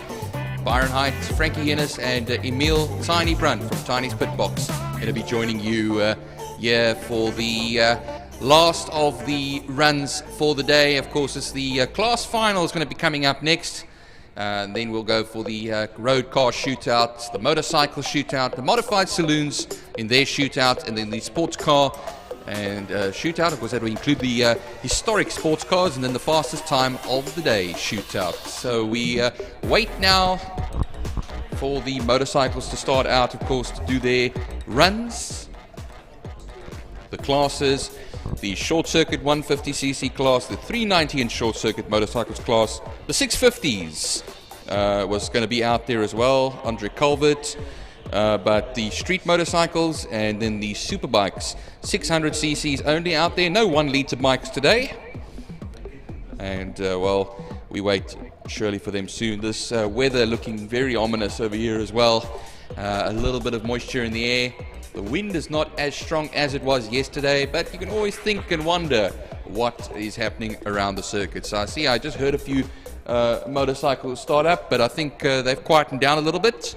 And we'll join you when everything starts up in the next few minutes.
Spaceship.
Well, apparently some drops in turn 5 now. The big ominous rain clouds, dark rain clouds coming towards us from the southwest, southwesterly direction, and the bikes are out on the start now, Frankie, and I see Isak is going off. He'll be the first bike, as usual, to go off on his CBR 150. Well, yes, the wind is blowing southeasterly, so theoretically there shouldn't be any rain, but Table Mountain is virtually gone. The rain is coming down into the commentary box at this point in time, and I'm hoping it's going to be just a downpour. It's literally raining on the south side of the track. It's raining in turn 5, and in turns 3 and 4 we still got sunshine. However, out on circuit is Abdul Isak, and he'll be glad that he can get his run done now. Oh, Frankie! And he's down! He's down! He's put the bike down in a Quarry Corner. Wow, Isak has dumped it. It's the rain, and he's out there on slick tires, and that has destroyed his shootout completely. That is not. He just put that bike down and he decked very hard there, as you can see in turn what we know as turn 2. You can, on the camera lens, you can see that the rain is coming down now relatively hard here at Killarney, and not when we wanted it. We've done 4 qualifying runs on Saturday. We've done 4 qualifying runs today. We've had the Jazz Orchestra have their hour of playing music time, and now when we get to the crux of things, the class finals, now all of a sudden the rain comes down, and it's only 2 p.m. and this is not, Byron, how we wanted to go into the class final. Nigel Evans is out on track as well, but he's just cruising around. There's no ways that at this point in time this can continue, because these riders will be out there on slick tires. No, absolutely not, Frankie. I saw Nigel Evans as he came out now of turn 2 Quarry Corner. He just, had a moment over there where he just punched the ground, the air and everything like that. He's not happy about this. Nobody's happy about this. And like we say, anybody on slick tires, not a good idea right now.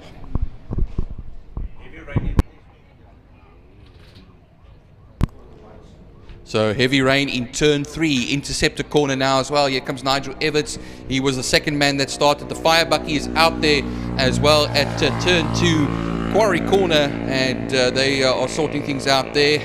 And just for the hell of it, he's the quickest man out there with a 1:53.683, but then again he was just cruising across the line. That time obviously won't count. That certainly won't count, as the safety vehicles are still busy there in Quarry Corner with Abdul Isak. He seems to be okay. The marshals are pushing the bike back out onto the track again. But yeah, what we can see here on our TV screens, they are showing the bikers to go back into the pit area. Yeah, it's unfortunate over there as well. No, only some of the road cars have full tread, proper road tyres on, so they'll be able to only go out there and put some times in. But I think that will be up to the organisers here to see what's going. There's the Husqvarna going into the pits area too, the KTMs, and all of them. So only 2 bikes went out there, and of course Abdul Isak went down at turn 2 Quarry Corner. Well, let's have a look and see exactly what's going to happen. It's not raining out towards Blouberg at this point in time. They might put the cars out first, Byron, and then afterwards, depending on what the weather does, bring the bikes out afterwards. We don't know that, what decision the clerk of the course and the stewards are going to make, but they'll obviously sit down and say, right, let's get the cars done, and then we can make a decision on the motorcycles, depending obviously on what the weather does. But that, of course, is not our call to make. That is a call that the COCs and the stewards will have to make. Yeah, we're just debating here, myself and Tiny as well, Frankie, just looking at what tyres each of the road cars are on there. So I thought that the Scoobies are on semi-slicks, and then some of the other cars, I don't know, the Renault over there as well, on the treaded tyre, the proper road tyre. Remember, in weather conditions like these, it basically power. It's not all about power anymore. Now, a lot of your front-wheel drive cars will get a bit more of an advantage as well, especially if they are on the treaded tyre. Well, it's not raining as hard as what it did about 5 minutes ago, but it's still coming down ever so slightly, and it's coming down just enough to make the track greasy. And this is not what you want when you are out there on 2 wheels. So, well, it's boiled down to this, the very first ever time attack Killarney Speed Festival, powered by the City of Cape Town and Masterdrive. It's ending the day or the weekend in drama. Now it's for the COCs and the stewards to decide what they're going to do. By the looks of things, the cars will have a go, and then obviously depending what the weather does, maybe the bikes. But Emil Tiny Brunt of Tiny's pit box and Western Cape Motorsport commentators, he will obviously be on the radio and get confirmation from race control exactly what they're going to do. Byron, it is not raining that bad anymore. I want to just open up a commentary box window here.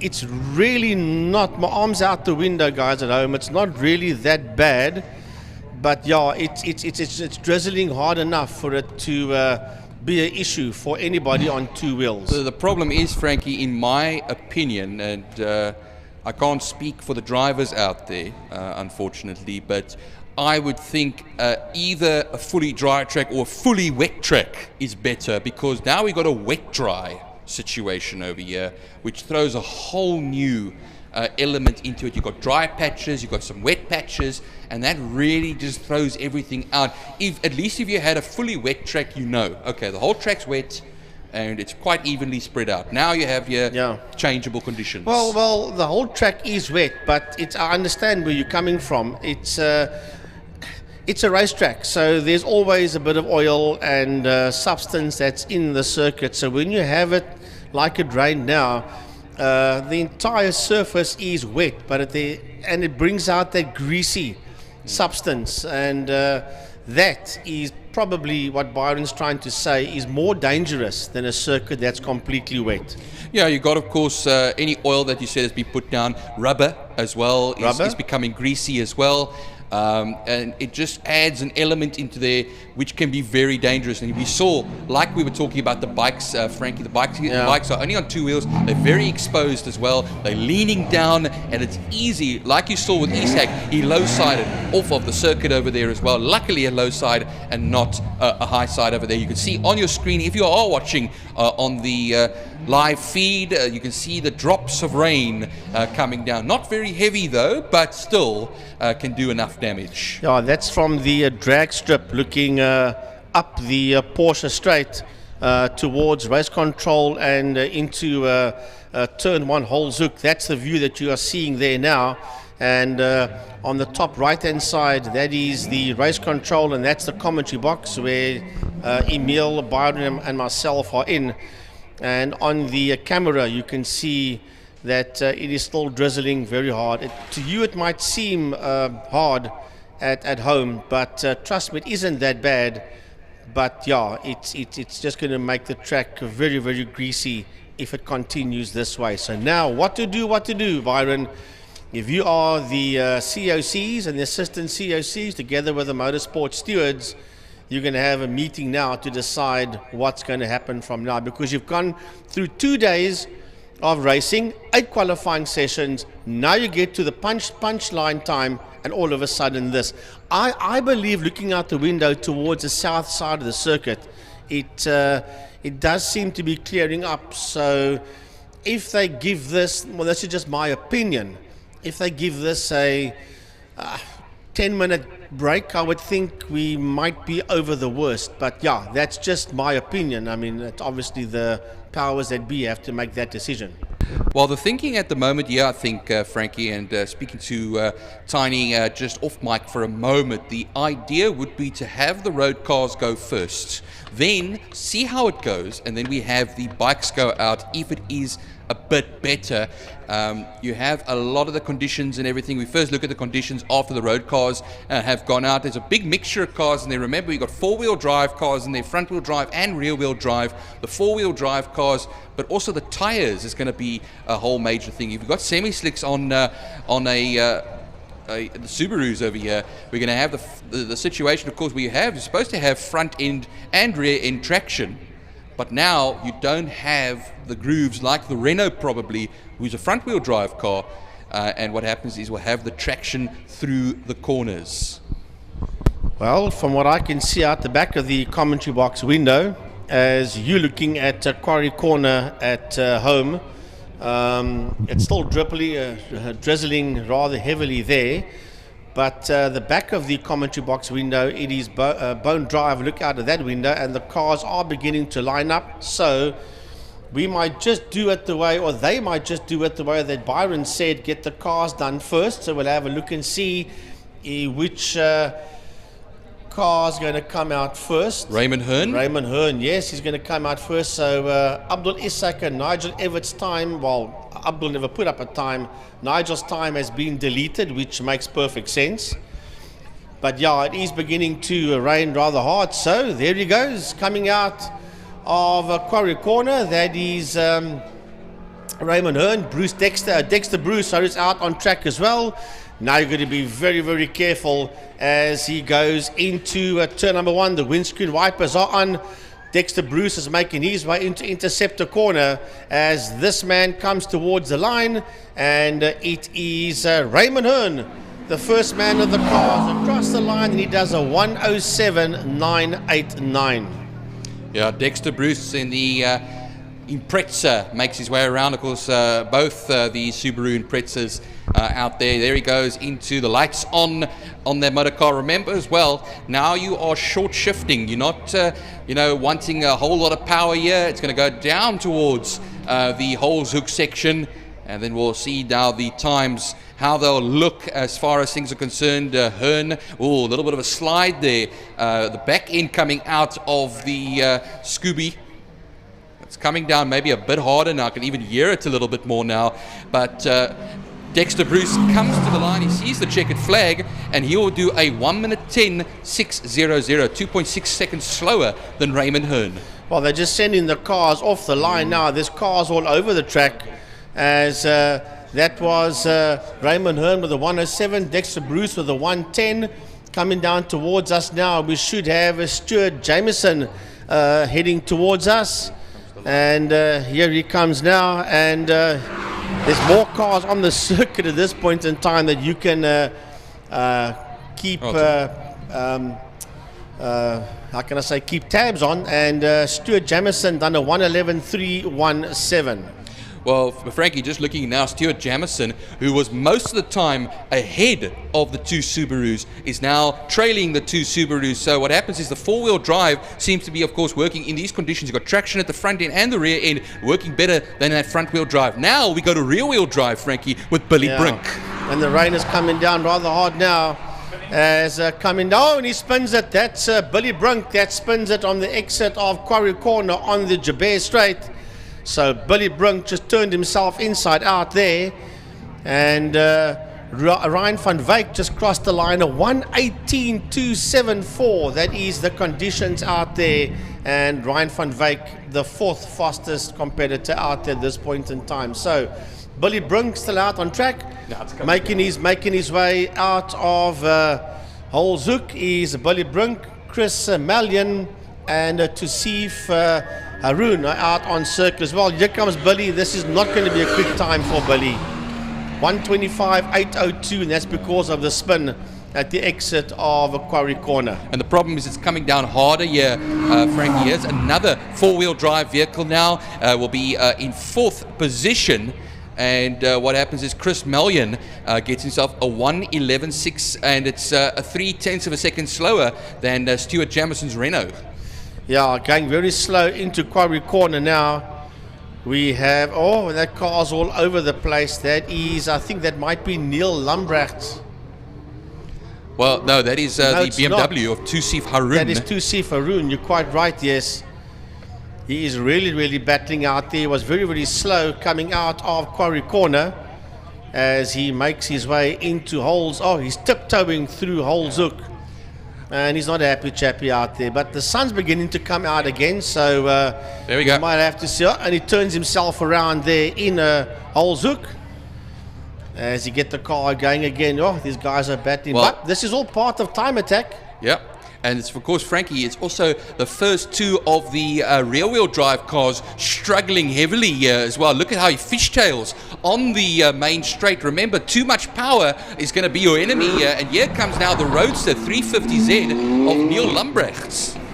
Yeah, look at Haroon, that a 140-odd, 148.967. Wow, it's hectic out there. Lambrecht and a 122.822. The guys are really, really battling. Ryan van Wyk places 5th at the moment. So the mixture at the top over here is between four-wheel and front-wheel drive. It is now, we're going to look now at Daniel Blazer. Still gets a 112.105 in. He's 5th at the moment. Right, I think this might be Azad that's out on track coming towards us now. That would be Shiraz Azad. We'll just get confirmation because they're sending the cars out quicker than what we can keep tabs on, and one can understand that. They want to get this run done and then get the bikes out. Oh, that car is really battling coming out of Holzhoek, and we should be having a look at this as he just gets to the line. And sure, I'll tell you what,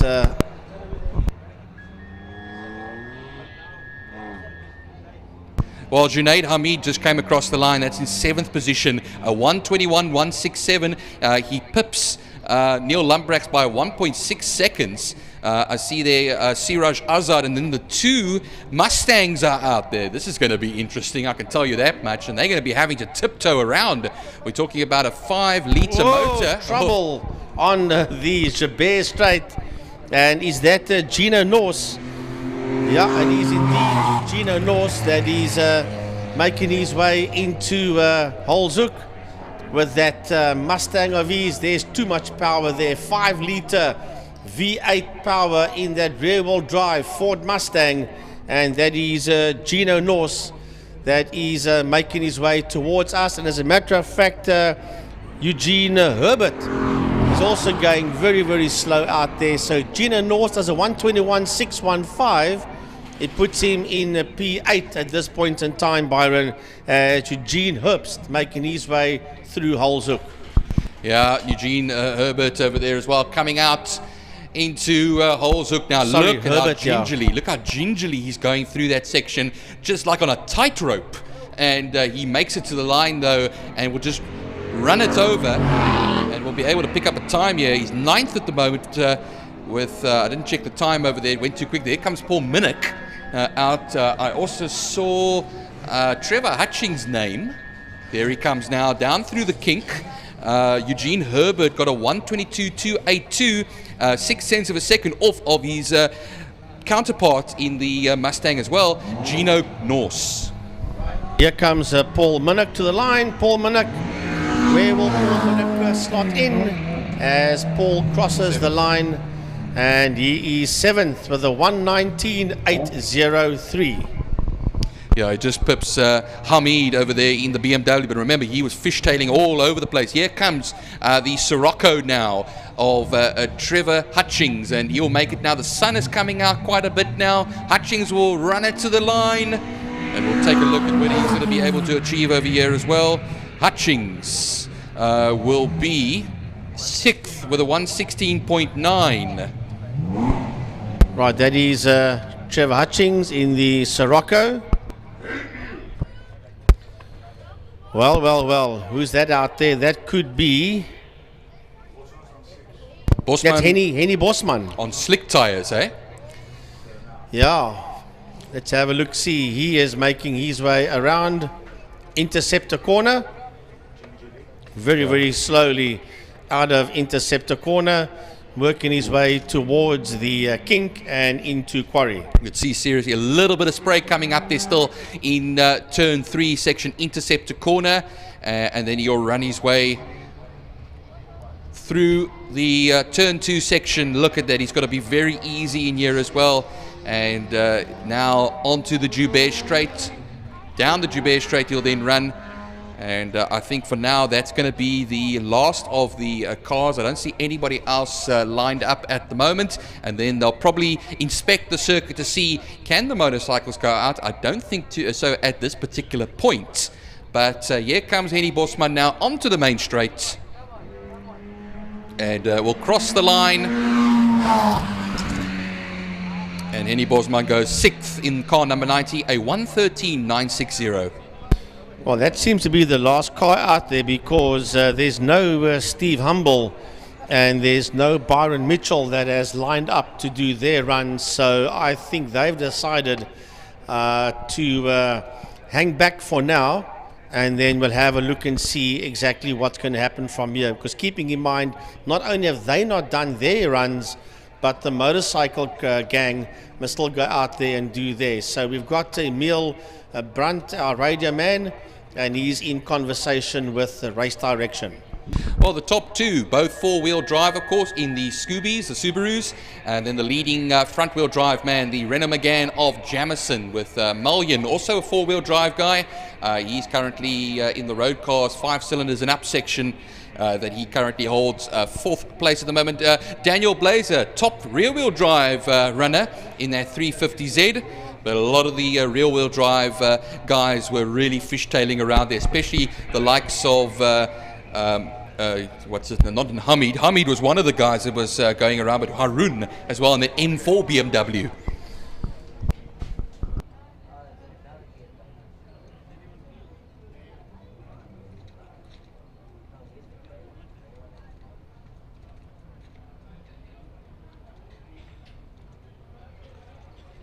Right, all the people at home and those around the circuit, the COCs and the stewards have had a bit of a meeting, and together with the people at the race direction, and the decision that has been made is they're going to take approximately a 30-minute break.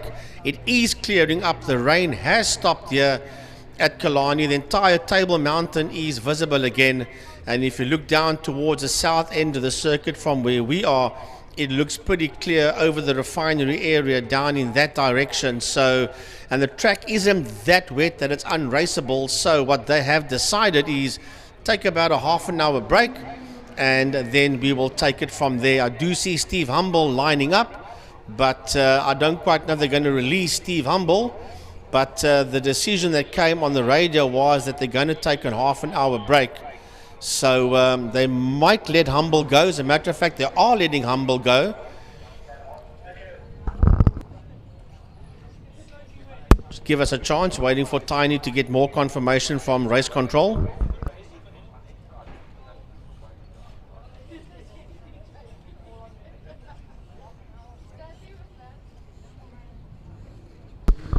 Well, whatever decision has been made, the bottom line is Steve Humble has been sent on his way. So Steve Humble is going to do his run, and now normally he runs out there on the slick tires with that Opel powered Malak of his, and he's not doing near the speeds that he must do as he works his way through Interceptor Corner.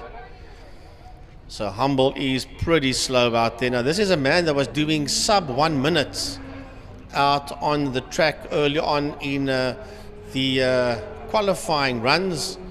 This is going to be way more than a minute. He's very slow through Quarry Corner, and one can understand why, because even though the rain has stopped, it's still a pretty slippery and greasy circuit out there for Steve Humble as he heads into into Hoal's Hook. And yeah, very slow, gingerly making his way out of Hoal's Hook.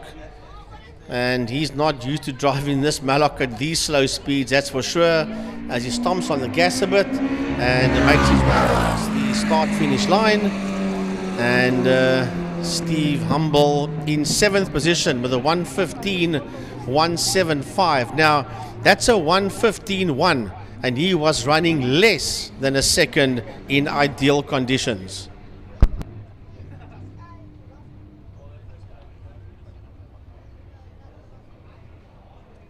Well, Shane DeToy will be going out as well now. Yeah, Frankie as well now. Look at that 7th place for Steve Humble with a very unfamiliar 1:15 when he was doing 51s yesterday actually as well. So it just shows you how the moisture, the wet circuit changes everything. Yeah, so the original decision for the half an hour break, I don't know what happened to that one, but either way, we've got some action out on the circuit, which is what we've come to see. And Shane DeToy is making his way down the Tygerberg Straight towards Interceptor Corner. You must know Steve Humble is in P7 with 1:15.175. This man, Shane, was also running a sub 1 minute. And even though he's quicker out on track visually than what Steve Humble was, it's also going to be a minute plus this one as he tiptoes out of Quarry Corner, Byron, working his way onto the Joubert Straight. Oh, he'll come onto the Joubert Straight now, then run it to Hoal's hook, Shane DeToy, in the modified saloons as far as the 4-cylinder naturally aspirated saloons are concerned. And, well, he'll come around to that Golf Mark 1, 2-litre Golf Mark 1, that one. And to the line he'll run. We'll see what he can do here. Front-wheel drive, of course. And I'll find it for you fairly shortly when we have it on the list. 6th position with a 1:12.427. And that's another man that was running in less than a minute around. So he is P6 with a 1:12.427. Steve Humble now on P8 with a 1:15.175. So, yes, the rain has stopped. The conditions have improved. Sun is out. But remember that the track is still pretty greasy. That is true indeed. The 2 Subarus at the top. All-wheel drive, of course, yeah, the top 2 are all-wheel drive now. I always see the hierarchy when it starts raining that the 4-wheel drive will always have the advantage first, then the front-wheel drive cars, and then, of course, right last will be all the rear-wheel drive cars, because all that power going into the rear wheels, they come out of the corners, the load changes, and they lose the traction. The bikes as well, remember, bikes, rear wheel powered, of course, and it just showed you when you had the Abdul Isak go off as well. They lose the traction in the rubber at the rear, and they spin right off. So let me tell you one thing: we only have 2 4-wheel drive, or a few 4-wheel drive cars out here. Chris Mallion also in his particular one, the supercharged and turbocharged Audi S4. So at this point in time, it is Raymond Hearn in the WRX STI 2-litre Subaru that in these conditions was the quickest man out there with a 1:07.989. Dexter Bruce with a 1:10.6, and then we've got our friend Mr. Jameson out there, that is Stuart Jameson, that's done a 1:11.317. And then we've had another driver out there in the 1:11s, and that is Chris Mallion in the Audi S4 Avant. He's also done a 1:11.677. So yeah, circuit conditions not ideal for the competitors out there, and of course no times for the motorcycles yet. Yeah, so Daniel Blazer, of course, earlier on kicking up the dust and having a good time out there. He's top rear-wheel drive runner, and he will be, of course, splitting him, and Henny Bosman will be Shane DeToy, that will be coming out there second in the front-wheel drive section. Basically, you could say it, everything's changed up over here as far as things are concerned, and, well, that's how it looks at the present moment.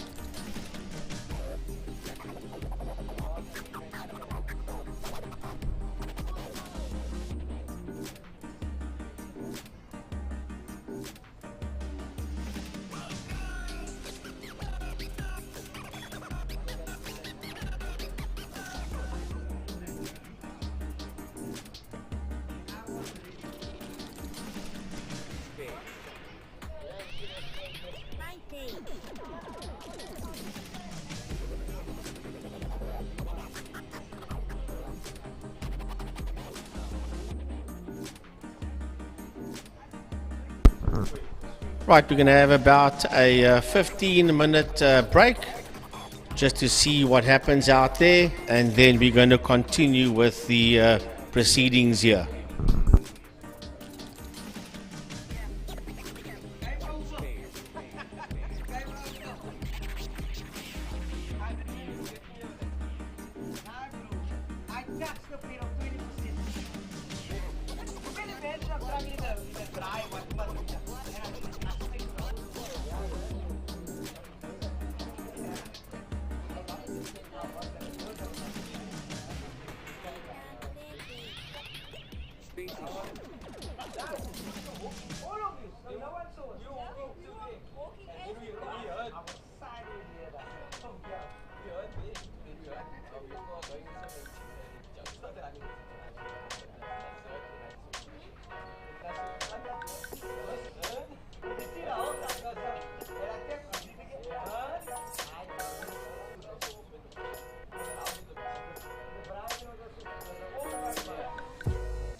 Yes, folks, at home and around the circuit while we're taking this 15-minute break, I want to say big thanks to all our sponsors.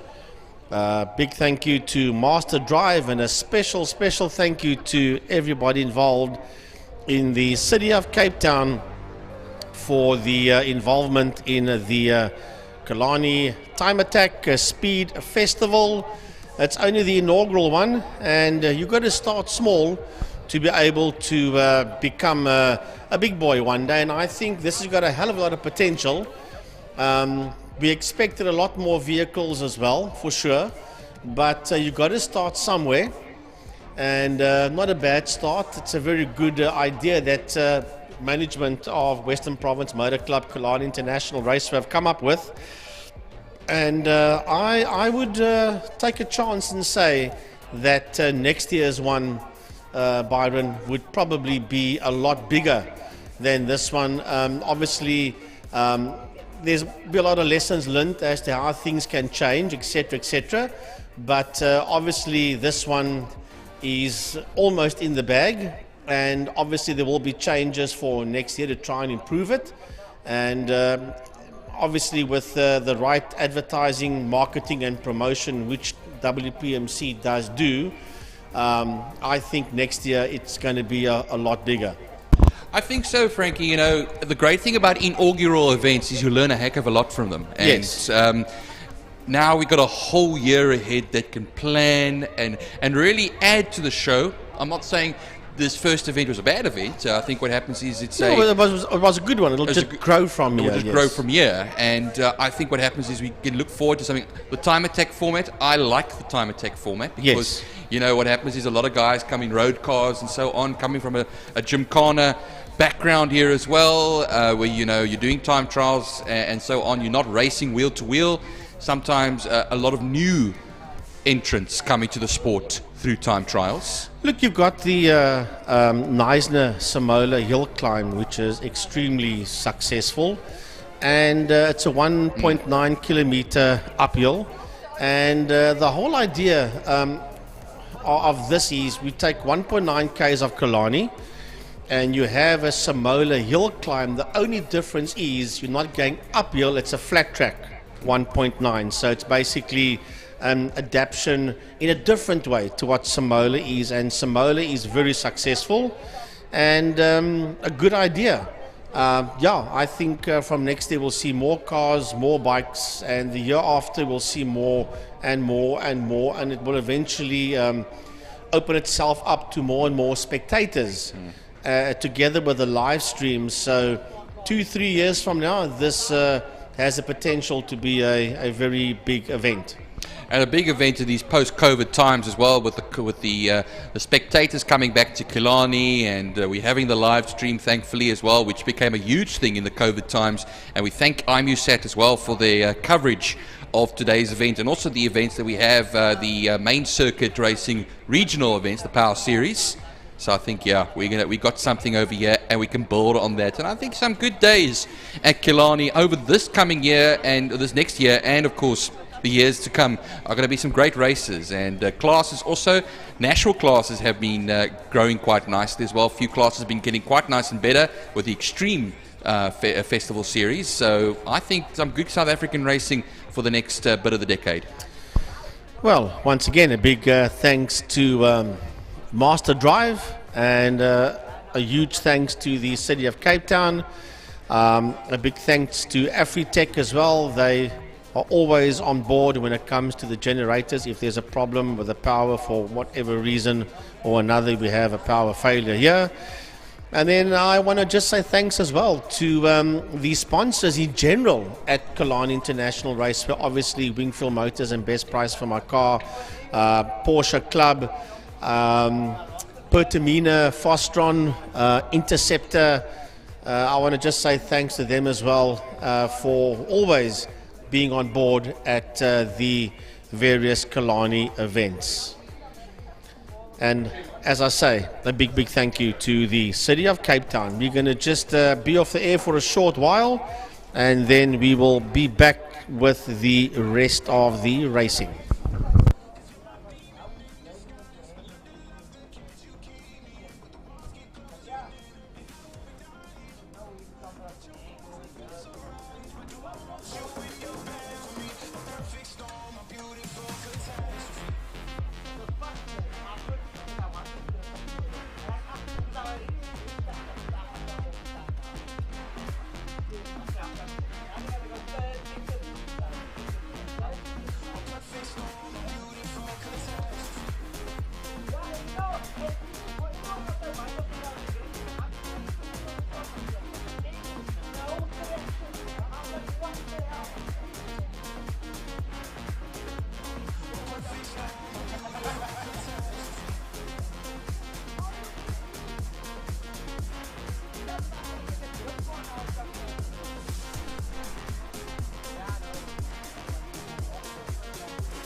Now there I wasn't, there I just braked, the car just didn't want to go in. I just slid. I'm like, in my mind, I came in.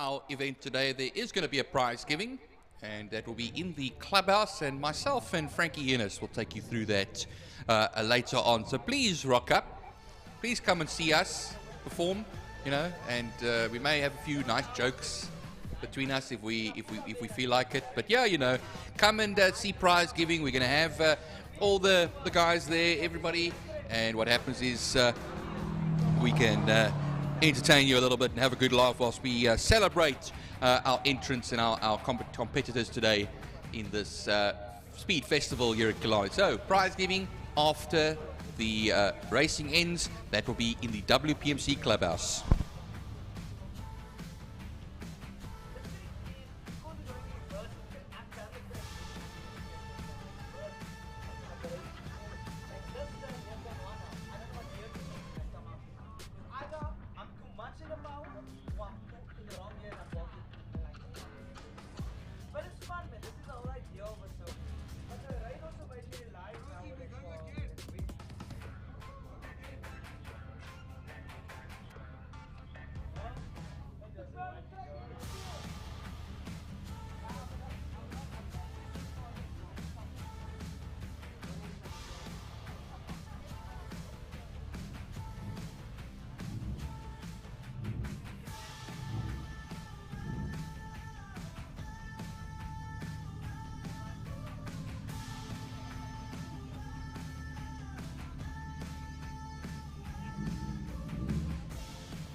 Well, the road car shootout now will commence with Raymond Hearn going out onto the course, and well, the sun's come out and a lot of the circuit has dried, and Raymond Hearn will come out in the 4-cylinder turbo and supercharged class in the Subaru WRX STI. Right, here we go. Track is basically dry as Raymond Hearn makes his way through the kink and into turn 2 into Quarry Corner. The track is nearly dry. There's a little bit of wet patches here and there, but really not much, as he is back on pace again. He is Raymond Hearn making his way out of turn number 1, out of Hoal's Hook. It's actually the final corner today, but we're so used to calling it turn 1. Right, on the gas comes Raymond Hearn in the Scooby, and let's see what time he does. And Raymond Hearn with a 104.226. Dexter Bruce and Stuart Jameson are both out on track as well, with Dexter Bruce now making his way through Quarry Corner. Well, he's had traditionally today the better line through turn 2 Quarry Corner, the penultimate turn on the circuit, We call it turn 2 at the moment. I think turn 2 today over here is Interceptor, which is usually turn 3. Yeah. I'm going to stop now before I confuse myself. So Stewart Jameson is out there in the Renault Megane as well. A mighty Megane. And he comes very nicely through Quarry Bend and onto the Joubert Straight. Right, Dexter Bruce, will he go quickest? No, he doesn't. He does a 105.127. Stuart Jameson is making his way out of Hoal's Hook as Ryan van Wyk is also out on track, and he's making his way through the kink towards Quarry Corner, and to the line comes Jameson, and he does a 105.127. Takes top spot at the present moment, so that's the number 3 car. Here comes the Honda Civic now, and that is Ryan van Wyk. I see Billy Brink is also out there as the first of the forced induction over 5-cylinder cars, the Toyota 86. Right, so Jameson's done a 103.473, coming down towards us now. But Billy's making his way into Quarry Corner, and racing to the line now is Ryan van Wyk. Yes. 1 minute 9.541. Yeah, Ryan van Wyk out there. Yeah, Billy Brink will be coming around now, Frankie, and completing his run. He comes out of Hoal's Hook now. Watch him as he comes around there as well. Just nice and close to the edge of the circuit, and powers it to the line. Most certainly it will be top spot of a 1 minute 4.26. For Billy Brink. So who's out there now as well? We've got Chris Mallion and Neil Lumbrax are both out on circuit, and this will be Chris Mallion that's making his way out. He's got the Audi S4 Avant. He's Chris Mallion making his way out of Hoal's Hook. On the gas, here he comes. Chris Mallion hits the checkered flag line now, and Mallion goes P2 with a 103.545. Well, 3.1 seconds off of Billy Brink. Here comes Neil Lumbrax in the 350Z Roadster. And while Daniel Blazer will also find himself in his 350Z out there, Junaid Hamid comes out in the BMW. So we're coming up for the 9 cars now. Right, so coming down towards us now is Lumbracht.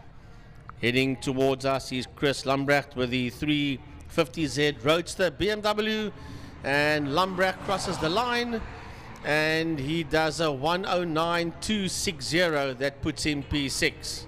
Watch out for Daniel Blazer next, and Daniel Blazer has been seriously quick through the weekend, and we'll find him now as he goes through the last turn, last long right-hander, and he's known for kicking a little bit of dust up, and he doesn't disappoint this time at all.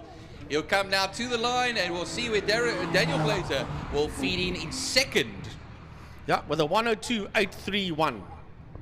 Shiraz Azad in his BMW is out onto the course, number 15X machine, and then Gino Norse in his Mustang will also find himself out. This is, of course, the 8-cylinder naturally aspirated class. Right, but coming towards us now is Junaid Hamid, and Junaid Hamid crosses the line and does a 109. No, he doesn't lie. Junaid Hamid does a 108.707. And he's actually the leader in the 5-cylinder and over naturally aspirated class. Right, so it's all happening out here. Coming towards us now is... No, he's not. I lied. Sorry, I lied there, Frankie. It's Daniel Blazer, excuse me. My lies are catching me out here. Yeah, Daniel Blazer with the 102.831. Oh, Siraj Azad comes across the line, Frankie, 10th position, and 115.662. Gino Norse, Eugene Herbert, and Tusif Harun are all out on the course at the moment. Right, this is indeed Gino, and Gino Norse goes up to P7 with a 106.889. Gino Norse. I'd like to see Eugene Herbert now as he comes through Hoal's Hook, the right-hander, and how he'll be placing it with Gino Norse. They've had a Mustang inter-battle, and Gino Norse finds himself 13th at the moment, as Frankie pointed out as well, a 106.889. Watch Eugene Herbert come across the line. He's over 1.6 seconds off in 8th position, second place in that 8-cylinder naturally aspirated class. Yeah, with a 108.563 for Eugene Herbert.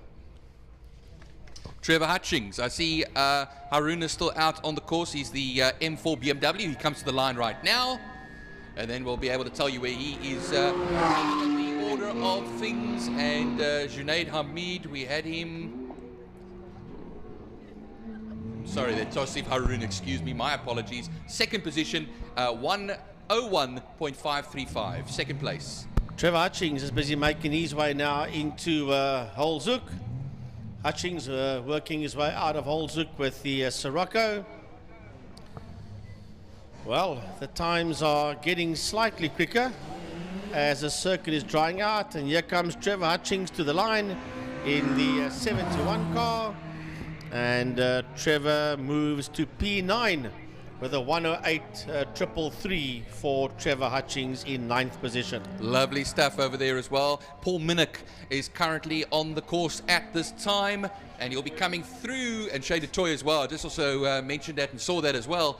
In the modified Saloon section, the both Golf Mark 1s powering it to the line for Paul Minak now. We'll watch him on the timing screen to see where he will finish. And well, we'll give you that shortly to you. This is the next class. And Paul Minak will be the only man so far in the class that has recorded a time. Of course, this is now the sports car. You could say shootout, the modified Saloon rather shootout. Shane DeToy comes across the line.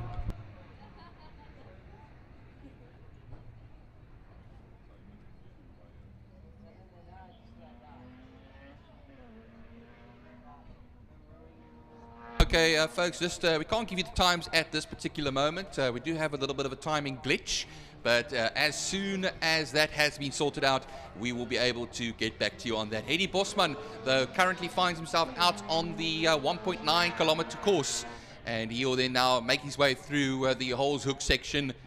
Watch him out of here, one of the men that really had to tiptoe around in the rain earlier on. He will power out.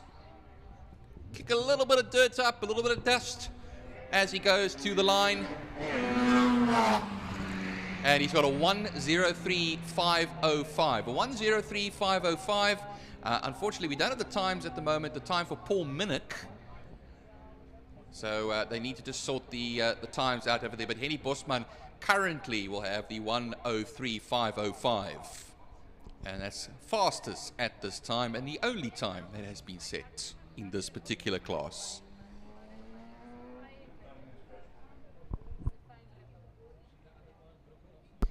Yeah, well, unfortunately, we don't know what's happening down at the timekeeping section.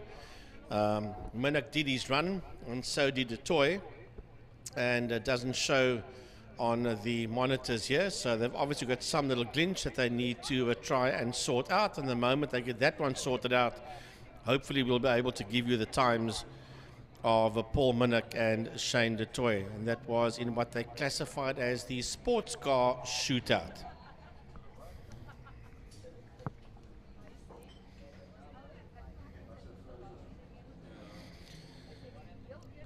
Well, they called it the sports car, but it's basically the modified Saloon shootout, because that's where Paul Minak and Shane DeToy and Trevor Hutchings and those guys all fought in.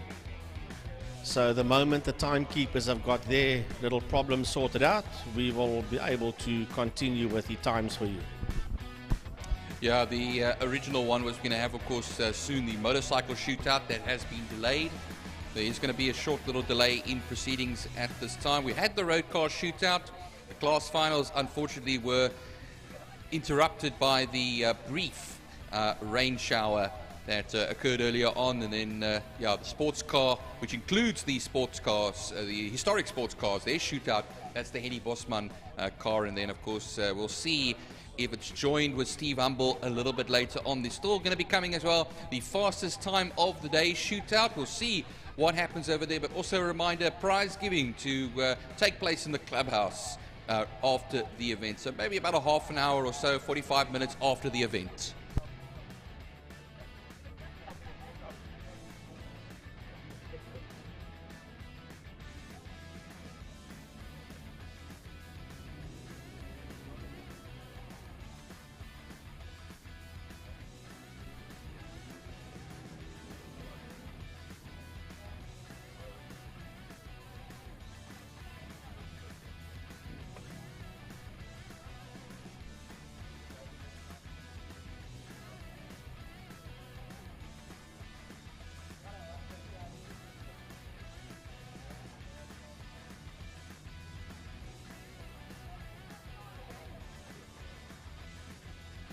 All right, so we have now the motorcycles, and that will be Isak that will be heading off the line. Great to see Isak back on the bike. He had the fall down at turn 2, Quarry Corner, and his CBR 150 Honda makes it off the line now across the timing beam. We await then a number of riders going to be going out. These 3 in this particular class, the 150cc short circuit bikes. Nigel Evans will follow suit now.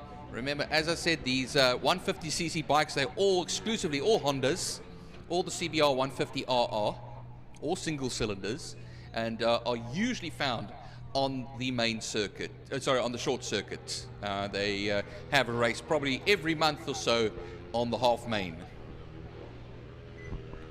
Well, Isak is coming down the straight and into the right-hander. He'll come there at the last turn on the circuit, and he was doing about 1:10s earlier on in the day. We'll see now what he's been able to do on this last of his runs as his event comes to an end. 1:16, 1:05, maybe taking it a little bit more gingerly and easily. The conditions are very unpredictable. He comes across the line though and takes that position, whilst Nigel Evans will make his way now into the penultimate turn on the Honda CBR 150 and then power it down the Joubert Straight. Braden Hutchings also finds himself on the circuit. Actually, Braden Hutchings was the man going through turn 2, I should rather say.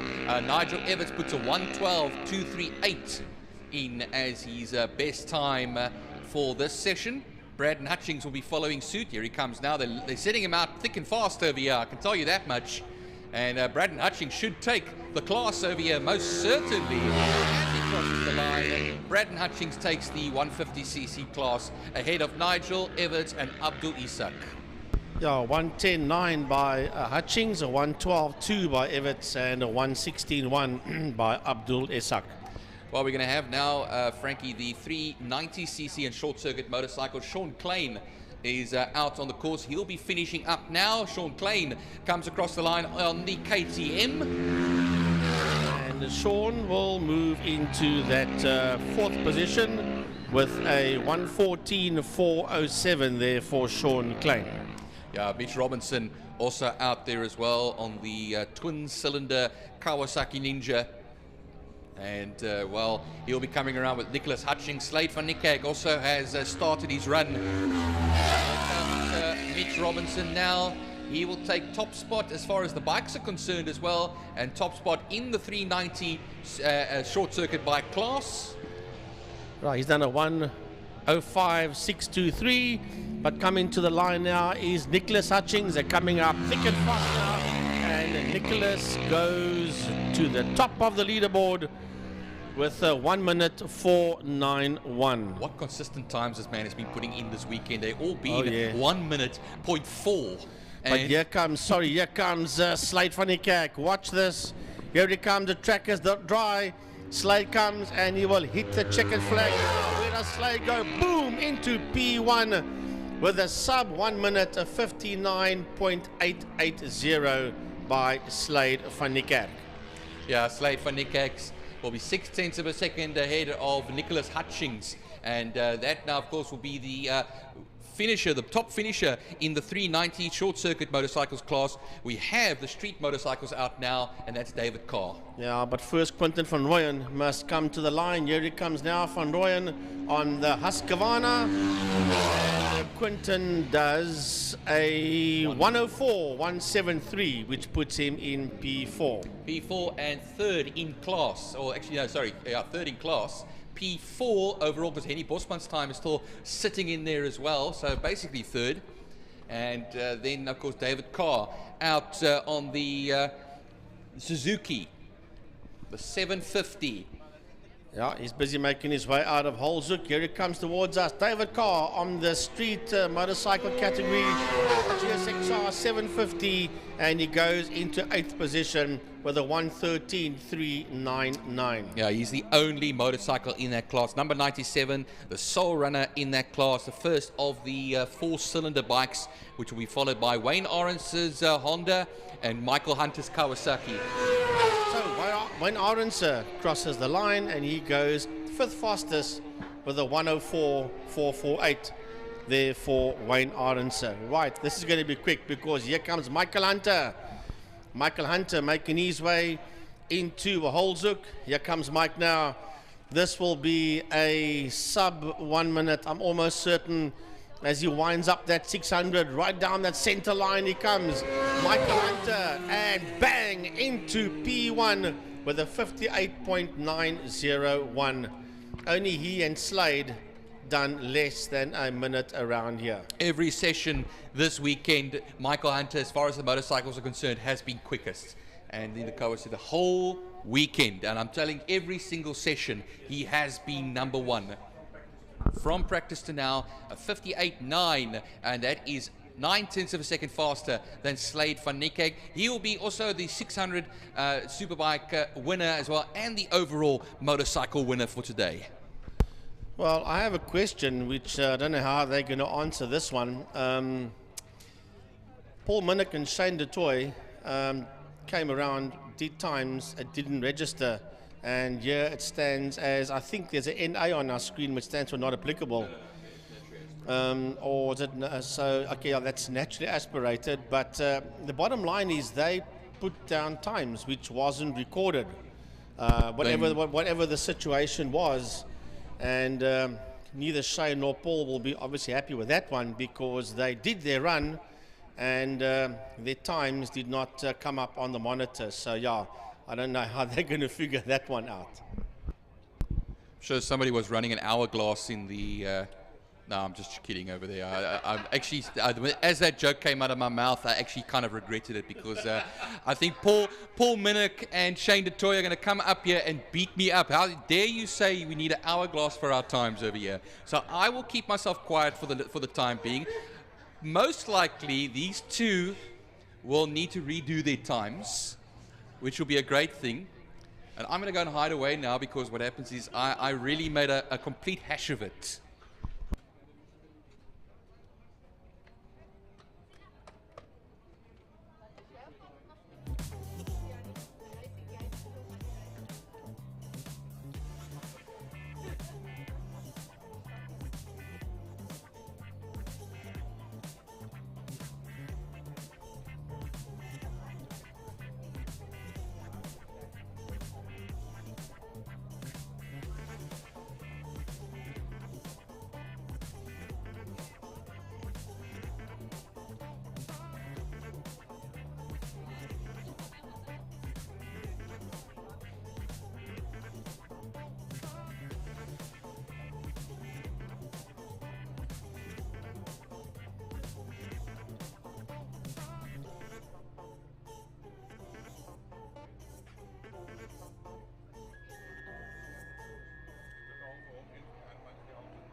All right, the car you're hearing over there is that of Steve Humble, the Opel-powered Malak Mark 14B. And he was, oh goodness, let me tell you one thing. The fastest man around here today, yesterday, of course, was Joubert in the Lotus Exige, Ferrari-powered Lotus Exige, but unfortunately he, due to reliability issues, could not partake in anything today. So it's all been left to Steve Humble, who usually you see in the sports and GT cars on the Power Series days. Right, so looking out the back of the commentary box window, there you can see him on your screen. That is Steve Humble, and he will be sent on his way shortly. The revs pick up, and Steve Humble blasts off the line, making his way into Malmesbury Sweep. Does Steve Humble. That is normally a double right-hander, now it's a double left-hander. Stevie Humble making his way now down the Tygerberg Straight. You can see it's downhill there into Interceptor Corner. Goes Steve Humble, working his way out of Interceptor Corner, racing now through Interceptor and towards the kink. Goes Steve Humble, the kink that's now a right-hander. He'll come into your frame now, goes into that left-hander. That is Quarry Corner. He's gingerly out of Quarry Corner. On the gas goes Steve Humble, powering it along the Joubert Straight into Holzoek. There he comes into view now, turns it right into Holzoek Corner. Steve Humble working his way out of Holzoek now. Now he's on the gas and towards the checkered flag, and will surely go to the top of the leaderboard, and he does so with a 54.348 and a car that's got a misfire as well. Yeah, you could hear that one coming past there, Frankie, and his most modest time of the weekend, a 54.348, when he was actually doing the 51s. But remember, the conditions have changed. He's also got the misfire as well, so definitely going to be the fastest time still. And I think what happens is it's the sports car shootouts. And I don't see anybody. I know Henny Bosman was out earlier on. He put in that time of a 1:03.505. They were the only two historic race cars partaking in this event. Unfortunately, Tim Riddell in the Ehrlich Formula Atlantic was entered as well, but he did not take part in this event. And I think the fastest time of the day is going to be coming out now. See here on our timing sheets, the fastest time of the day shootout. Okay, this is going to be interesting stuff, and that will conclude the event, because the fastest time of the day shootout is the last heat, or if I can call it that, on the Festival of Speed timetable for the day.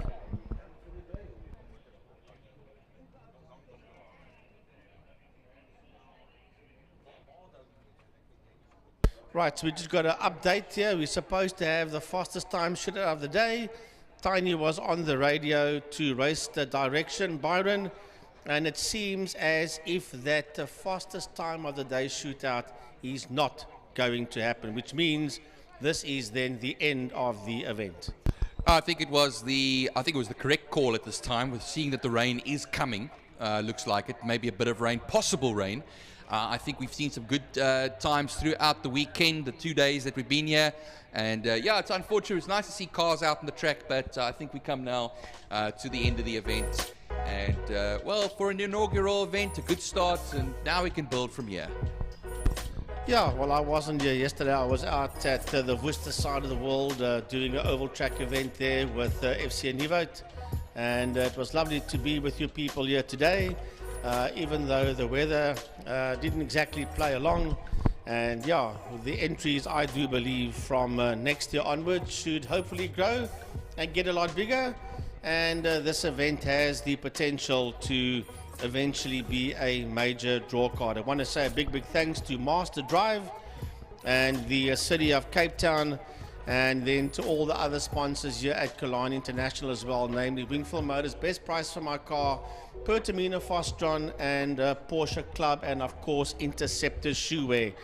A big thanks to each and every single one of you. For myself, Frankie Yennis, the Grand Prix has started 10 minutes ago, So if you are watching this production, you can switch directly to the Grand Prix in San Marino in Imola. From myself, Frankie Ennis, enjoy the rest of what's left of the weekend, and goodbye, everybody.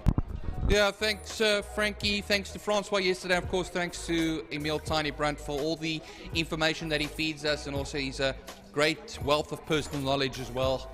And let me tell you one thing, yeah, we can build on this. And remember, racing will be coming up here at Killarney still. 7th, I said there was the 7th of May, there was the Gymkhana series of ours, the Witzenberg Motor Club, and then the Power Series coming up the weekend after that, the 14th. So sit tight, have a good time. It's a public holiday, I know, this week, and Monday as well, the 1st of May, May Day. Keep safe over the weekend and the week to come. And from myself, Byron Hyde, signing off. Yeah, just one last word from me. From the Killarney and Oval point of view, the 14th of May is the next Wingfield Motors Power Series event. And then on the 7th and 8th of May, the week before that, we've got the Cape Hull drivers that's having their event here on the Saturday.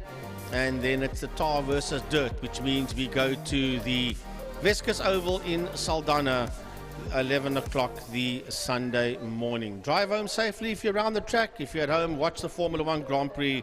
And this time it's a final goodbye from me.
The toy, the rain has come. Talking about the fact that your tire.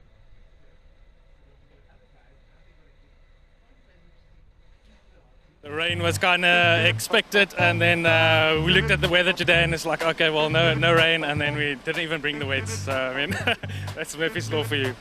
But I mean, our tires are like ice cold right now, even with the warmers on, and yeah, we're struggling. So I just kind of kept the car in one piece and just tried to finish.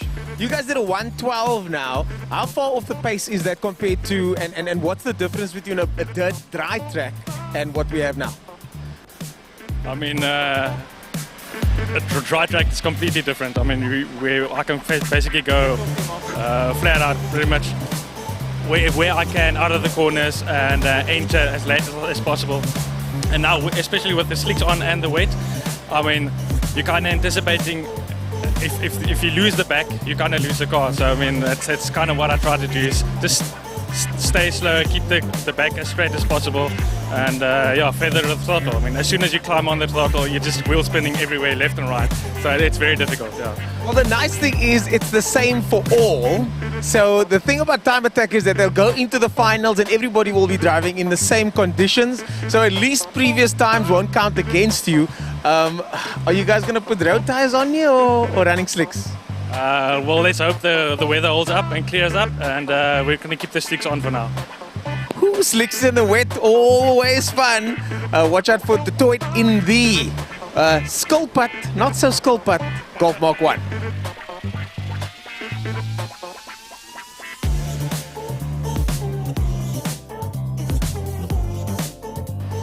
Now standing here with Raymond Hearn. You're used to going sideways in drift cars of all sorts, but now you got a four-wheel drive car for Time Attack. What's it like out there? The rain came down. It doesn't look like it's raining now, but it certainly was raining early on. It came down on the finals, which is hilarious because now it seems I won the finals. Oh, how so? I see you had a 107, which is very fast. But now, what does that mean? Are you going to be driving again in the rain in the King of Killarney shootout? I don't know. I think so. I hope so. But now the track's getting some time to dry up, so yeah, that was good. Okay, cool. So the track's drying up. Have you driven was it wet out there when you drove your car? And if so, what was it like out there with a four-wheel drive? Look, I think when I was the first to go, I think it was one. But the heavy rain came just after I finished. Like as I crossed the finish line, my wipers were on full blast. So the guys behind me had a terrible time for sure. But my brakes were locking up already from the wet road. So. But look, that's the nature of motorsports. It's the luck of the draw sometimes. So we're going to have to wait and see. But so far, we got Raymond Hearn in the lead in that category with a time of 107. And now we wait and see what the rain gods have to say.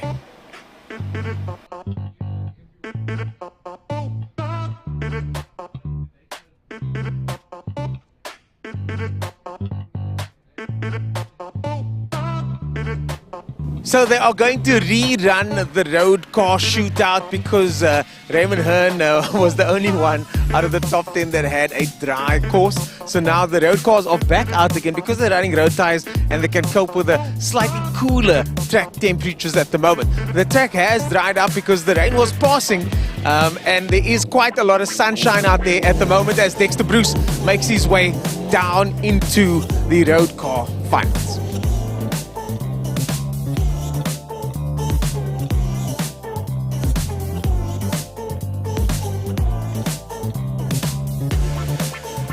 Even though the car behind me has been doing some exceptionally fast times, I know the guys in the Mike's Place 86 do enjoy a little bit of slipping and sliding. And these conditions over here are going to be very conducive for lots of that.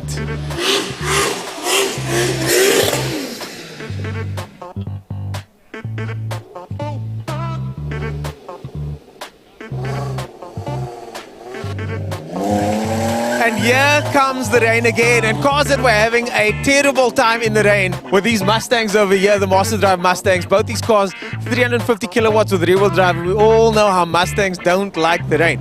So with the rain coming down again, it's going to be interesting to see how the Mustang boys do out there on a slightly damp circuit. Tosif in the number 17 car over there set his best time earlier on, breaking into the 59-second range in his BMW. Something that he's very proud of. but I'm not sure if he's going to be able to do that again in these conditions. He said yesterday the car was very slippery, as we can see. And I don't think this rain is going to help his case, especially in some of these tighter corners further down the track.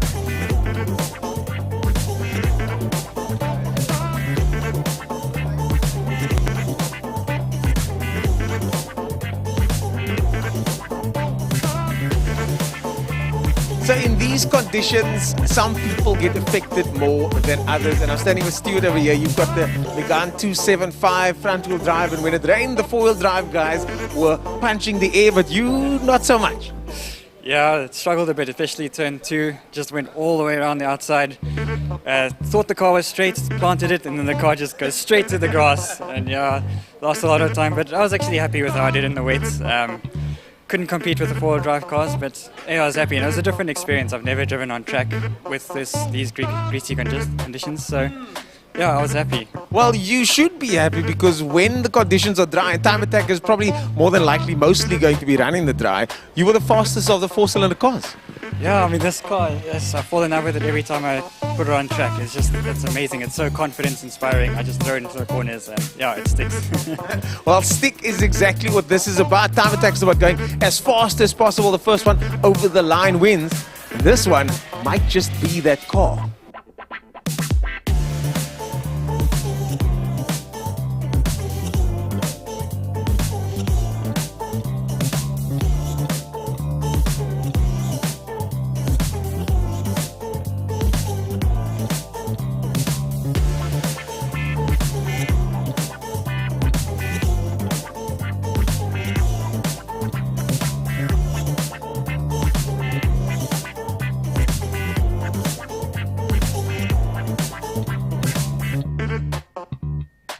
I'm standing here with Tosif in the BMW 331 kilowatts. They call you Toasties because you're toasting those rear tires today. What's going on? We're trying to keep it, we really try to keep it straight, but it's very hard, but we're happy, interesting event, definitely will do it again. But we had a goal, we wanted to go sub 1 minute, and for a full road car, like completely street, we did a 59, so we're quite happy with that, but it's tough. It is tough. We spoke earlier on, you were in the 1 minute range and then you said you wanted to drop down to 59 seconds. You're in the middle of the fast now as well, which I think adds a dynamic that a lot of people, not even me, can relate to. I think true, but it's more the adrenaline, so you're not even really worried about the eating. And I mean, Killarney's facilities has changed so much. We got the Salah Khana here, so that's also a brilliant part, so attending it, so you're not missing out on your Salahs and things like that. So you can still come to race and be on the straight path. Okay, I'll try to keep this thing on the straight and narrow, but yeah. Yeah, look, bigger man than me. I don't know if I'd be able to do that. But back to the car, the BMWs are notorious for stepping out like a lot, man. And you've been trying to tame this beast all weekend, eh? So we've been trying the whole weekend. We've been trying it in full traction of MDM, setting up the drive logic on the transmission differently. We've got the Michelin Pilot Sport 4S's on 1.5 bar already. But what we managed now, chatting to all the, the guys who've been racing here for years, even Paul Simon. So I saw him here with you now a moment ago. So what we picked up, the trick to it now is basically braking late on the apexes and turning in late. My brain's like taking the inside lane, but now doing it more smooth, consistent. So basically you feel slow, you're actually going faster. So that's the trick to it. But the weather changed on us now, so we just went horribly long. Well, you heard it here first, folks. As they say, slow in, faster out. 59 seconds so far, the best for Tosif. Watch out, more BMWs on the track, and maybe you get to see this one go sideways again. So unfortunately, due to the rain, the final phase of the event has been put off, but a fantastic time has been had by all. Smiles all around. Some fast laps, some slow laps, some spin-outs, some spills. But all in all, the Killarney Time Attack has been an absolute success. And I don't think this will be the last time we'll be seeing this event happen. My name is Ernest Page, and this is the Killarney Time Attack. And we'll see you guys at the next event.